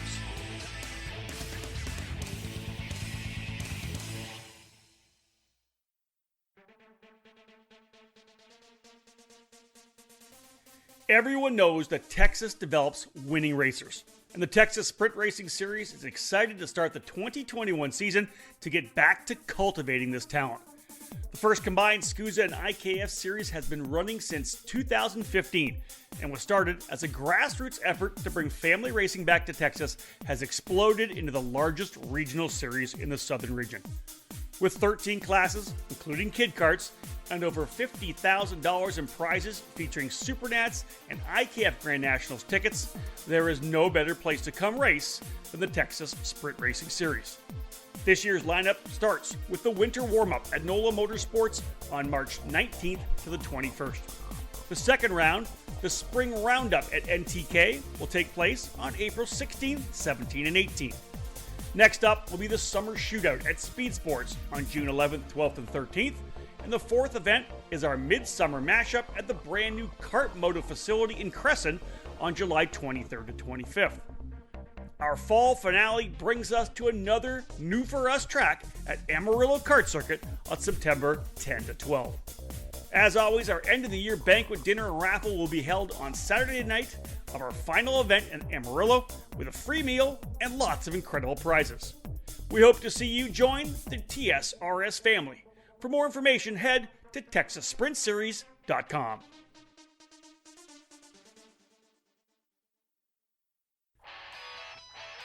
If the dream is IndyCar, set your target on the Road to Indy presented by Cooper Tires. Our ladder system is designed to take drivers through 3 rungs of competition. The first step is the Cooper Tires USF 2000 Championship, which features a carbon tub Tatis chassis, 180 horsepower, and a paddle shift sequential gearbox. Boost the USF 2000's output to 250 horsepower for the Indy Pro 2000 program, the second rung on the road to Indy. Add in increased grip and more aero downforce, and the Tatis PM18 becomes an incredible training machine. The final step before IndyCar is the Indy Lights Championship presented by Cooper Tires. The Dallara IL-15 boasts a whopping 450 horsepower. This car itself has trained so many drivers in the IndyCar series. At all 3 levels, you race at premier venues on the same dance card as IndyCar. Showcase your skills under the watchful eyes of IndyCar scouts and owners. The program is unprecedented around the world, offering the opportunity to climb the ladder with over $2 million in scholarships to the champions in USF 2000, Indy Pro 2000, and Indy Lights.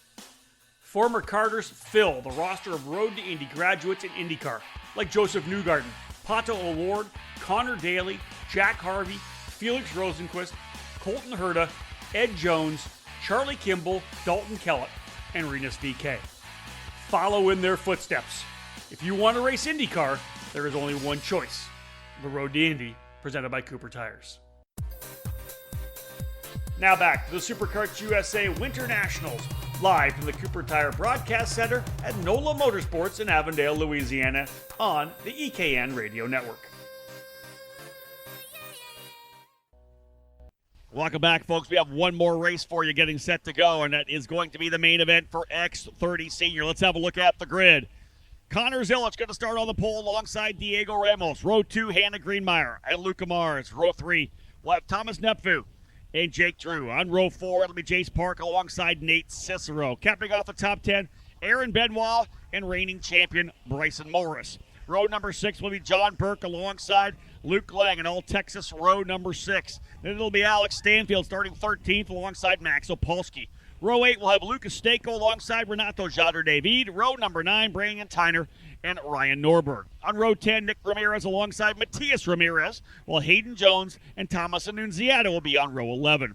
Row number 12 will have Cole Morgan alongside Trey Brown. Row 13, Aiden Fox and Dante Yu. Row 14, Paulie Massimino and Andrew Chapman. And on row number 15, it'll be Timothy Carroll and Juan Vega. Row 16, Colby Dobato and Cole Schroeder. Row 17, Haley Schroeder and Logan Vajda. Row number 18, Finnegan Bailiff and Oliver Calvo. Row 19, Ryan Vincent and Octavio Rosales. Nikolai D'Orlando rounding out the field. 39 drivers in their staging lanes. Green, green, green. Oh, a couple drivers with bonehead dive bomb moves up and over the curbing right into the side of the drivers coming around the corner.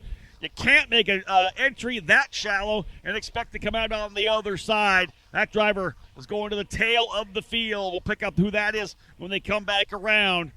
Someone just trying to go deep on the inside. Maybe someone locked up. That's what they had to do, but nonetheless, the damage done. You got to be able to get through the opening corner. There was a lot of carnage there a little further back. Everybody able to continue, no one out, but there seemed like a lot of contact, and I wouldn't be surprised that we get a heck of a lot of pushback bumper assessments when the race is done. Zilich out in the front, though, to get things underway. This 19-minute plus 1 lap race to cap off this year's WinterNationals now underway. Zilich, your leader. Hannah Greenmeyer. Unfinished business after yesterday. She runs P2. Thomas Nepfu in 3rd. Diego Ramos in 4th. Jace Park 5th. Luca Mars in 6th. John Burke 7th. Nathaniel Cicero 8th. And Aaron Benoit 9th. And Brandon Tyner rounding out the top 10.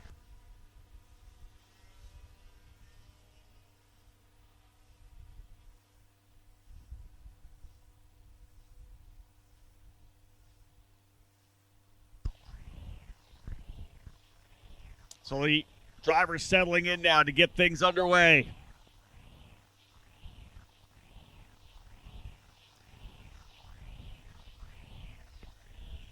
Tough for the drivers who potentially had got involved in that carnage over in turn number 1. Shuffled back in the order a little bit.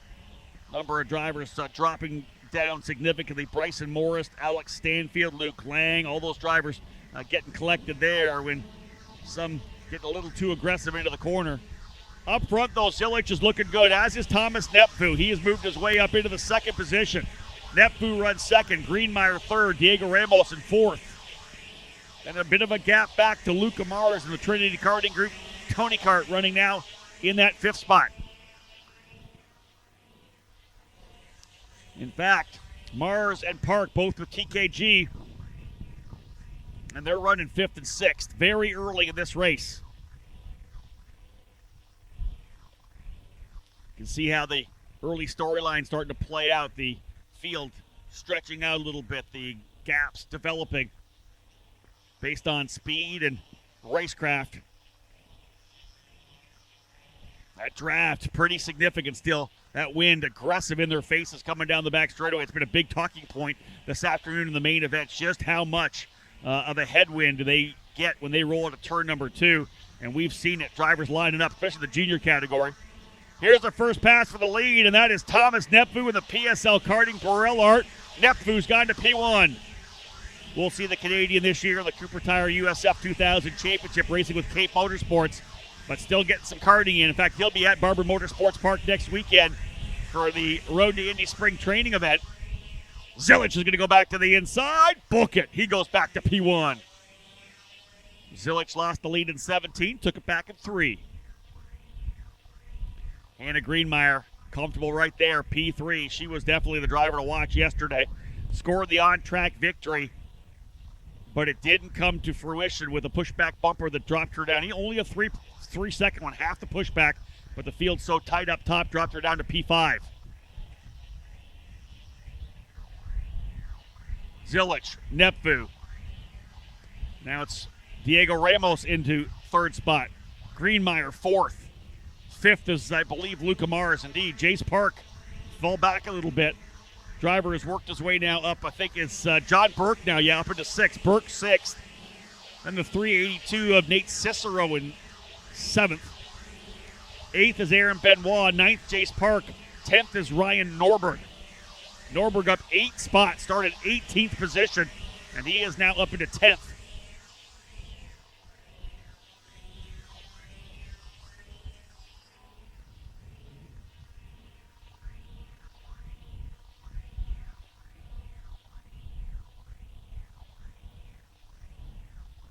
Yeah, that wind is considerable here to cap off the day. I talked about the fact that we were up into the 80-degree mark, and then you look at the way the temperature has fallen throughout the day. We're down to 66 degrees with a significant wind. Cloud cover all over the racetrack and a 5-driver breakaway. Zilich, Nepvu, Ramos, Greenmeyer, Mars. Cicero has now gone to 6. There goes Greenmeyer to the inside. That's going to put Zilich back to 5th. Nepvu the leader. Greenmeyer and Mars now 3rd and 4th. Driver to watch, though. 3.6 seconds behind the lead. Matias Ramirez, fast lap of the race at one point, but it was actually Ryan Norberg laying down a 102.496 last time by. 0.3 of a second quicker than the leaders. Norberg, 2.8 back.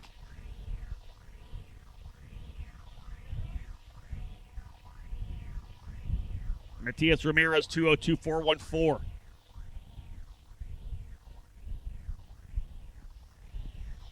Norberg trying to get himself back into it. He is definitely not out of the hunt if he's in the top 10. He is exactly that, running 10th position right now behind Jace Park.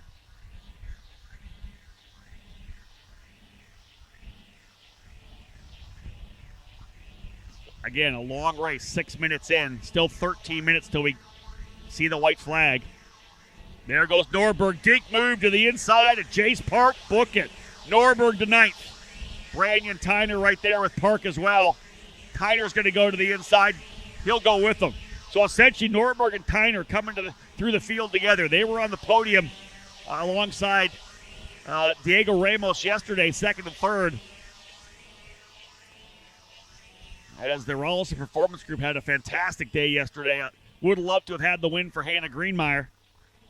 Didn't quite come to fruition, but again, got some drivers in the hunt here right now. I want to say 4 drivers from Rollison in the top 10 right now. But it's Ramos leading the way over Thomas Nepvu. Luca Mars up into 3rd. Greenmeyer's falling back to 5th.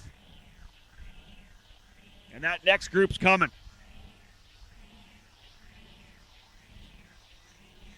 And that's John Burke, Nate Cicero, and then Aaron Benoit. Benoit going by Cicero in turn 17. Not sure if that's going to work. He did an over-under. Benoit didn't want to give that one, Cicero didn't want to give it up to the over-under. But when you do that, you lose so much ground. And that really has allowed John Burke to stretch away. They were really 1, 2, 3 at that point. Norberg still in the 9th position. 2.6 seconds back, 102.368, quicker than the leader again by a 10th. Norberg only a half a second behind Cicero now. He's trying to catch up to that Cicero-Benoit battle.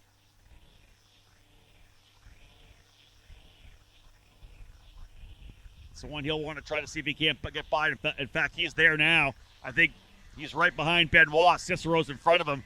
Watch for Norberg to make the pass over here. Another 15 or 17. Let's call it 15 to the inside. I knew it. Boom. And guess who's coming with them? Brian Tyner. Tyner essentially right there, hitching the wagon on Norberg. They're coming together. Now they've got their teammate, Nate Cicero, in front of them. Norberg's still coming. 2.8 seconds back in the leader. Two-driver breakaway. Ramos and Nepfu trying to stretch away.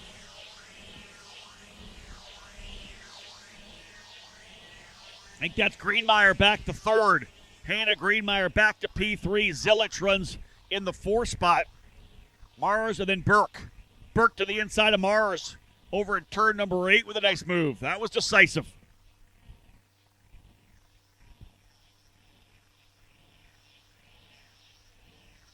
But the gap that these leaders have right now is significant over Greenmeyer. We're going to have to look at lap times, but it's got to be 7 to 8 tenths of a second now between second and third. Nepfu trying to see if he can't let Ramos get away, because Diego Ramos, remember, a win yesterday. Didn't get the on-track victory. That was Greenmeyer, but with the penalty, he took the win for Racing Edge Motorsports. But I'm telling you, a couple of wins to start the season. What a great launch to try to win the Pro Tour Championship.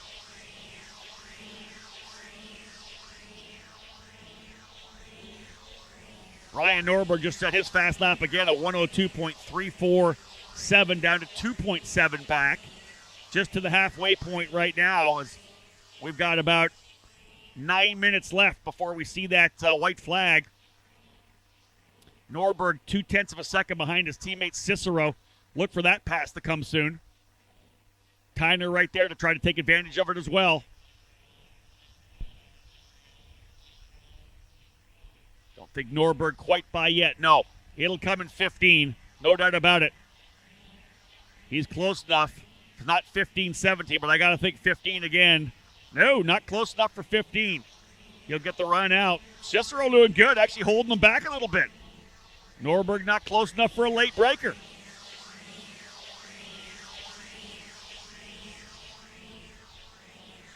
Norberg stalling a little bit here now. Tyner will help if they get a run down the back straightaway. Yeah, he'll go to the inside, Norberg. Tyner's going to go with him. Can he get by? Tyner is by too. Cicero will tuck back in. So we'll move Cicero back a couple of spots to 9th. So it's now Norberg 7th, Tyner in 8th, Cicero 9th.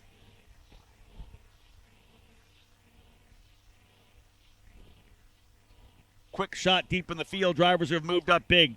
10 spots up for Norberg, 10 spots up for Ramirez, 14 spots up for Paulie Massimino. Started 27th. He's up into the 13th position. So a great run for Massimino as well from deep in the field. Ramos though leading comfortably. 2 to 3 kart lengths. As comfortable as you can be with a whole field of X30 Senior pros behind you. Norberg now putting the sights on Luca Mars. Last time by, Norberg quicker by over 0.2 of a second. He's only 0.2 back. Big run for Norberg coming down the back straightaway. Does he throw it in there? No. He knows there's still time, but the time is running out if he's going to try to get a race win here. Tyner, foul one right there. Oh, move to the inside of turn 8. Nice pass. Tyner's going to force the issue, I think, to try to get by as well. He can't do it. Tyner not able to get by. Luca Mars, but I'll tell you, that was a solid approach to turn number 7 to get the move into turn number 8. Norberg gets the spot done. And I want to say that both Tyner and Cicero get by as well. Indeed, yeah, Luca Mars shuffled back a couple of spots. Aaron Benoit came as well. Benoit, big move to the inside of Cicero. Wow, that was a tough one. Cicero's going to get jacked on that because that was a move for Benoit where he drove all the way to the outside of the racetrack, and Cicero lost a bunch. Norberg go up to 6th. 2.6 seconds back of the leaders. They haven't started racing yet. They will. It's Ramos, Nepfu, and Greenmeyer.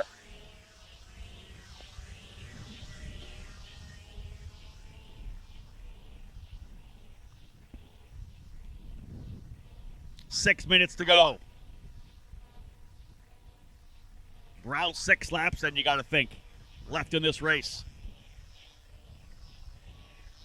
Norberg has open racetrack, and he's got Tyner still with him. They've been coming through the field. Starting 17th and 18th, respectively. What a run it's been for both these drivers. Norberg with that open track. I don't know that he's going to be able to get a really fast lap here with the open track and no draft, but if he gets close enough to Burke, he'll use that. He was quicker than Burke by a 10th last time by, but he's a full second back. He needs the help here from Tyner is what he needs. And he needs those leaders to start battling, because right now with that headwind on Norberg, he's got no one to help him. He's got to get Tyner there pushing. Same goes for Burke. He's kind of in no man's land. And they're racing up front, though. Zilich goes to the inside. And I think that's potentially Greenmeyer to P2. Hannah Greenmeyer to second. Top 5 drivers right there.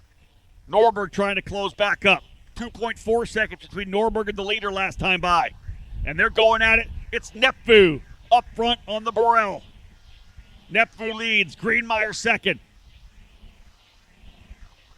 Zilich third. Ramos fourth. Greenmeyer to the lead. Hannah Greenmeyer to the lead. Nepfu is at second. What a race up front. Norberg needs that draft. He's got to get close enough. Nepfu's going to go to the inside. -3 wide into turn number 4. This is going to let Norberg come into the fight. Side by side. Greenmeyer trying to hold on. She's going to go back to P4. But here comes Norberg and Tyner. They are battling it out and bringing everybody back to the show. Norberg now right on the rear bumper of Greenmeyer. He'll go to the inside to take the spot. Hannah's going to go back to 7th. She got shuffled out there big time over in 3, and it literally fell apart down into turn number 10. Greenmeyer's got to get back on her horse. Put the head back down and keep going. What a crazy battle here.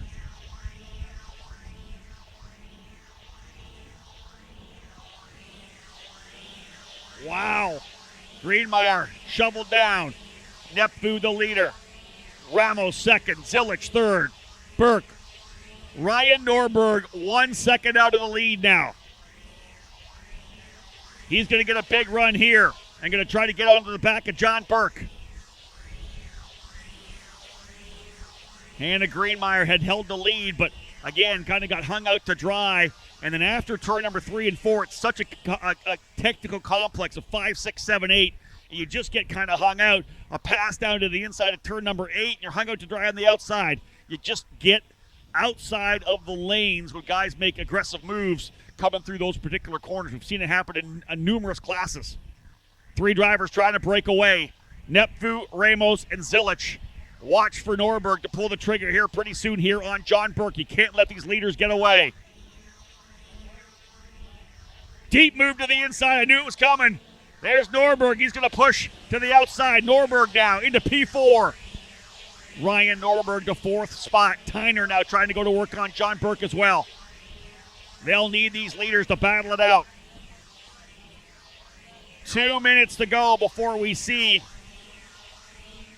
There's a pass as well. Nepfu goes back down to P3. This is going to bring Norberg back into it. Ramos to the lead. Zilich second. Trouble for Hannah Greenmeyer. That was more than potentially just a pass. It could be a technical issue. She's out of the race. She refires. But something happened to Hannah Greenmeyer, so she's done in terms of trying to run in the top 10 even. Norberg goes to P4. Can he finish this up? Started back in the 18th position. 4-time SKUSA champion. Trying to power on some points here at the WinterNats. Podium finish yesterday. Is a win in the cards for Norberg. Ramos trying to go back-to-back jacks. Zilich runs in second. Tyner having a great run here right now with the 304 of John Burke. The 2 Texans. They've raced in the Texas Pro Kart Challenge before. Going at it now. Norberg trying to get the big run. He's P4. Not the best place to be yet, but a lot of action still to happen. Ramos, Zilich, Nepfu, Norberg. Remember, Ryan Norberg was winning championships when Zilich was still in cadets.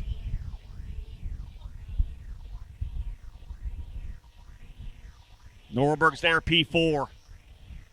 You know something's going to happen here. We're 30 seconds away. We may get the white flag here. I don't know whether or not they're going to get back here in time. We got 2 laps to go. Time winding down to get that white, but I think they're going to sneak through, indeed, by not much, like maybe 5 seconds. Indeed, 2 more laps. Norberg to P3.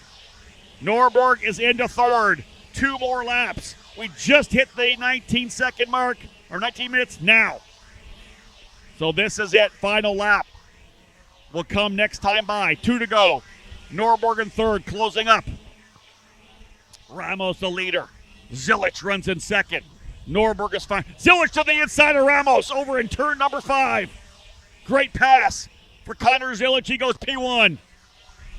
Can Norberg get himself where he needs to be? What a race.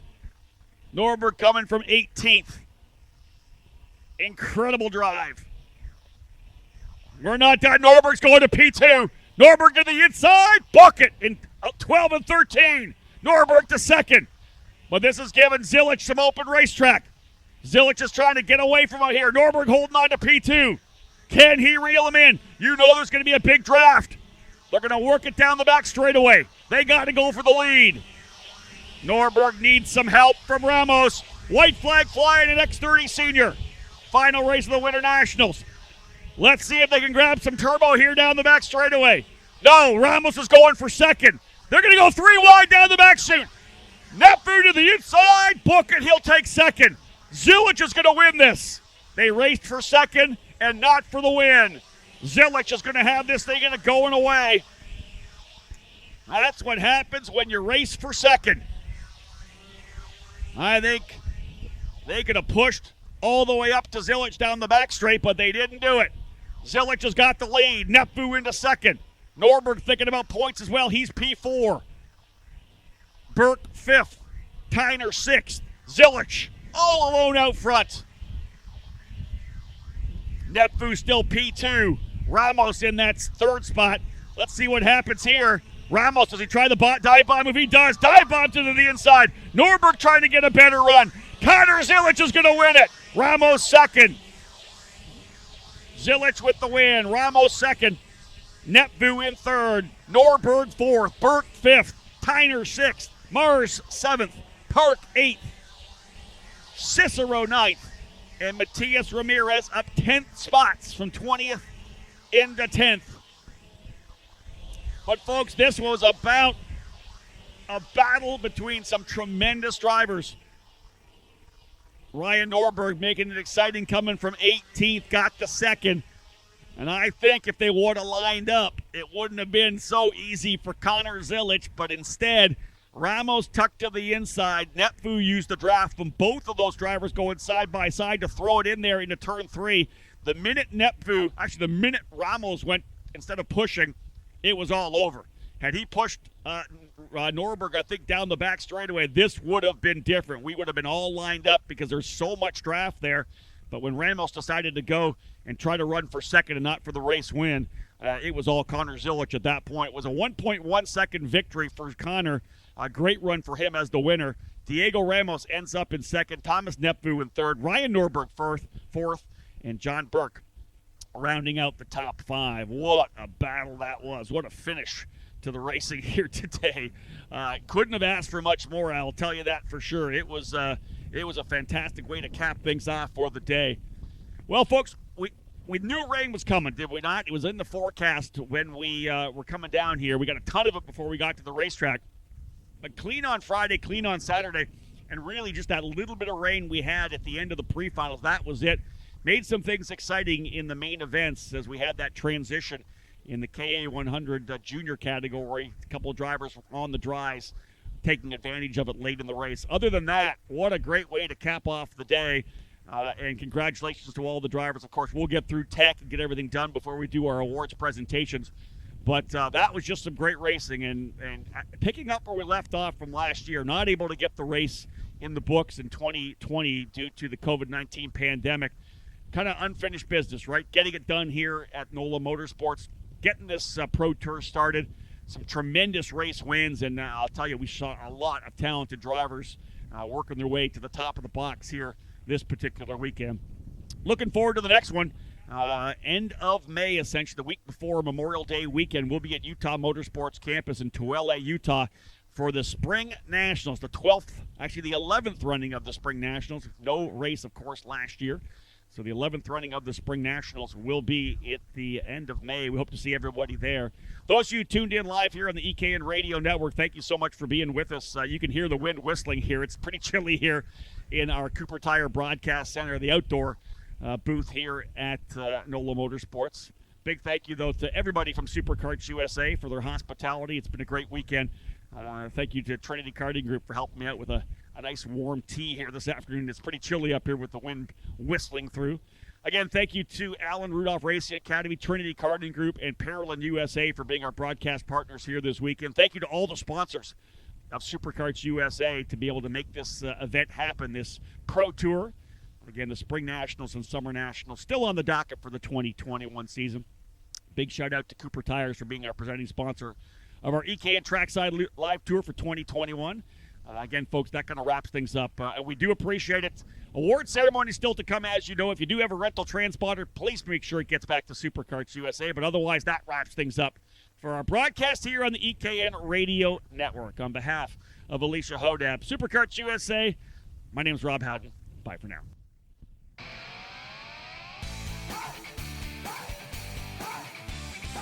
Thank you for joining us from the Superkarts USA WinterNationals in Avondale, Louisiana. Our EKN Trackside Live coverage, audio production, and social media was managed by Alicia Hodab. Rob Howden provided our race commentary. Big thank you to our broadcast partners this weekend: Trinity Karting Group, Parolin USA, the Alan Rudolph Racing Academy, and Team Cooper Tire. This EKN Live broadcast is copyrighted by eKartingNews.com and the Howden Media Group.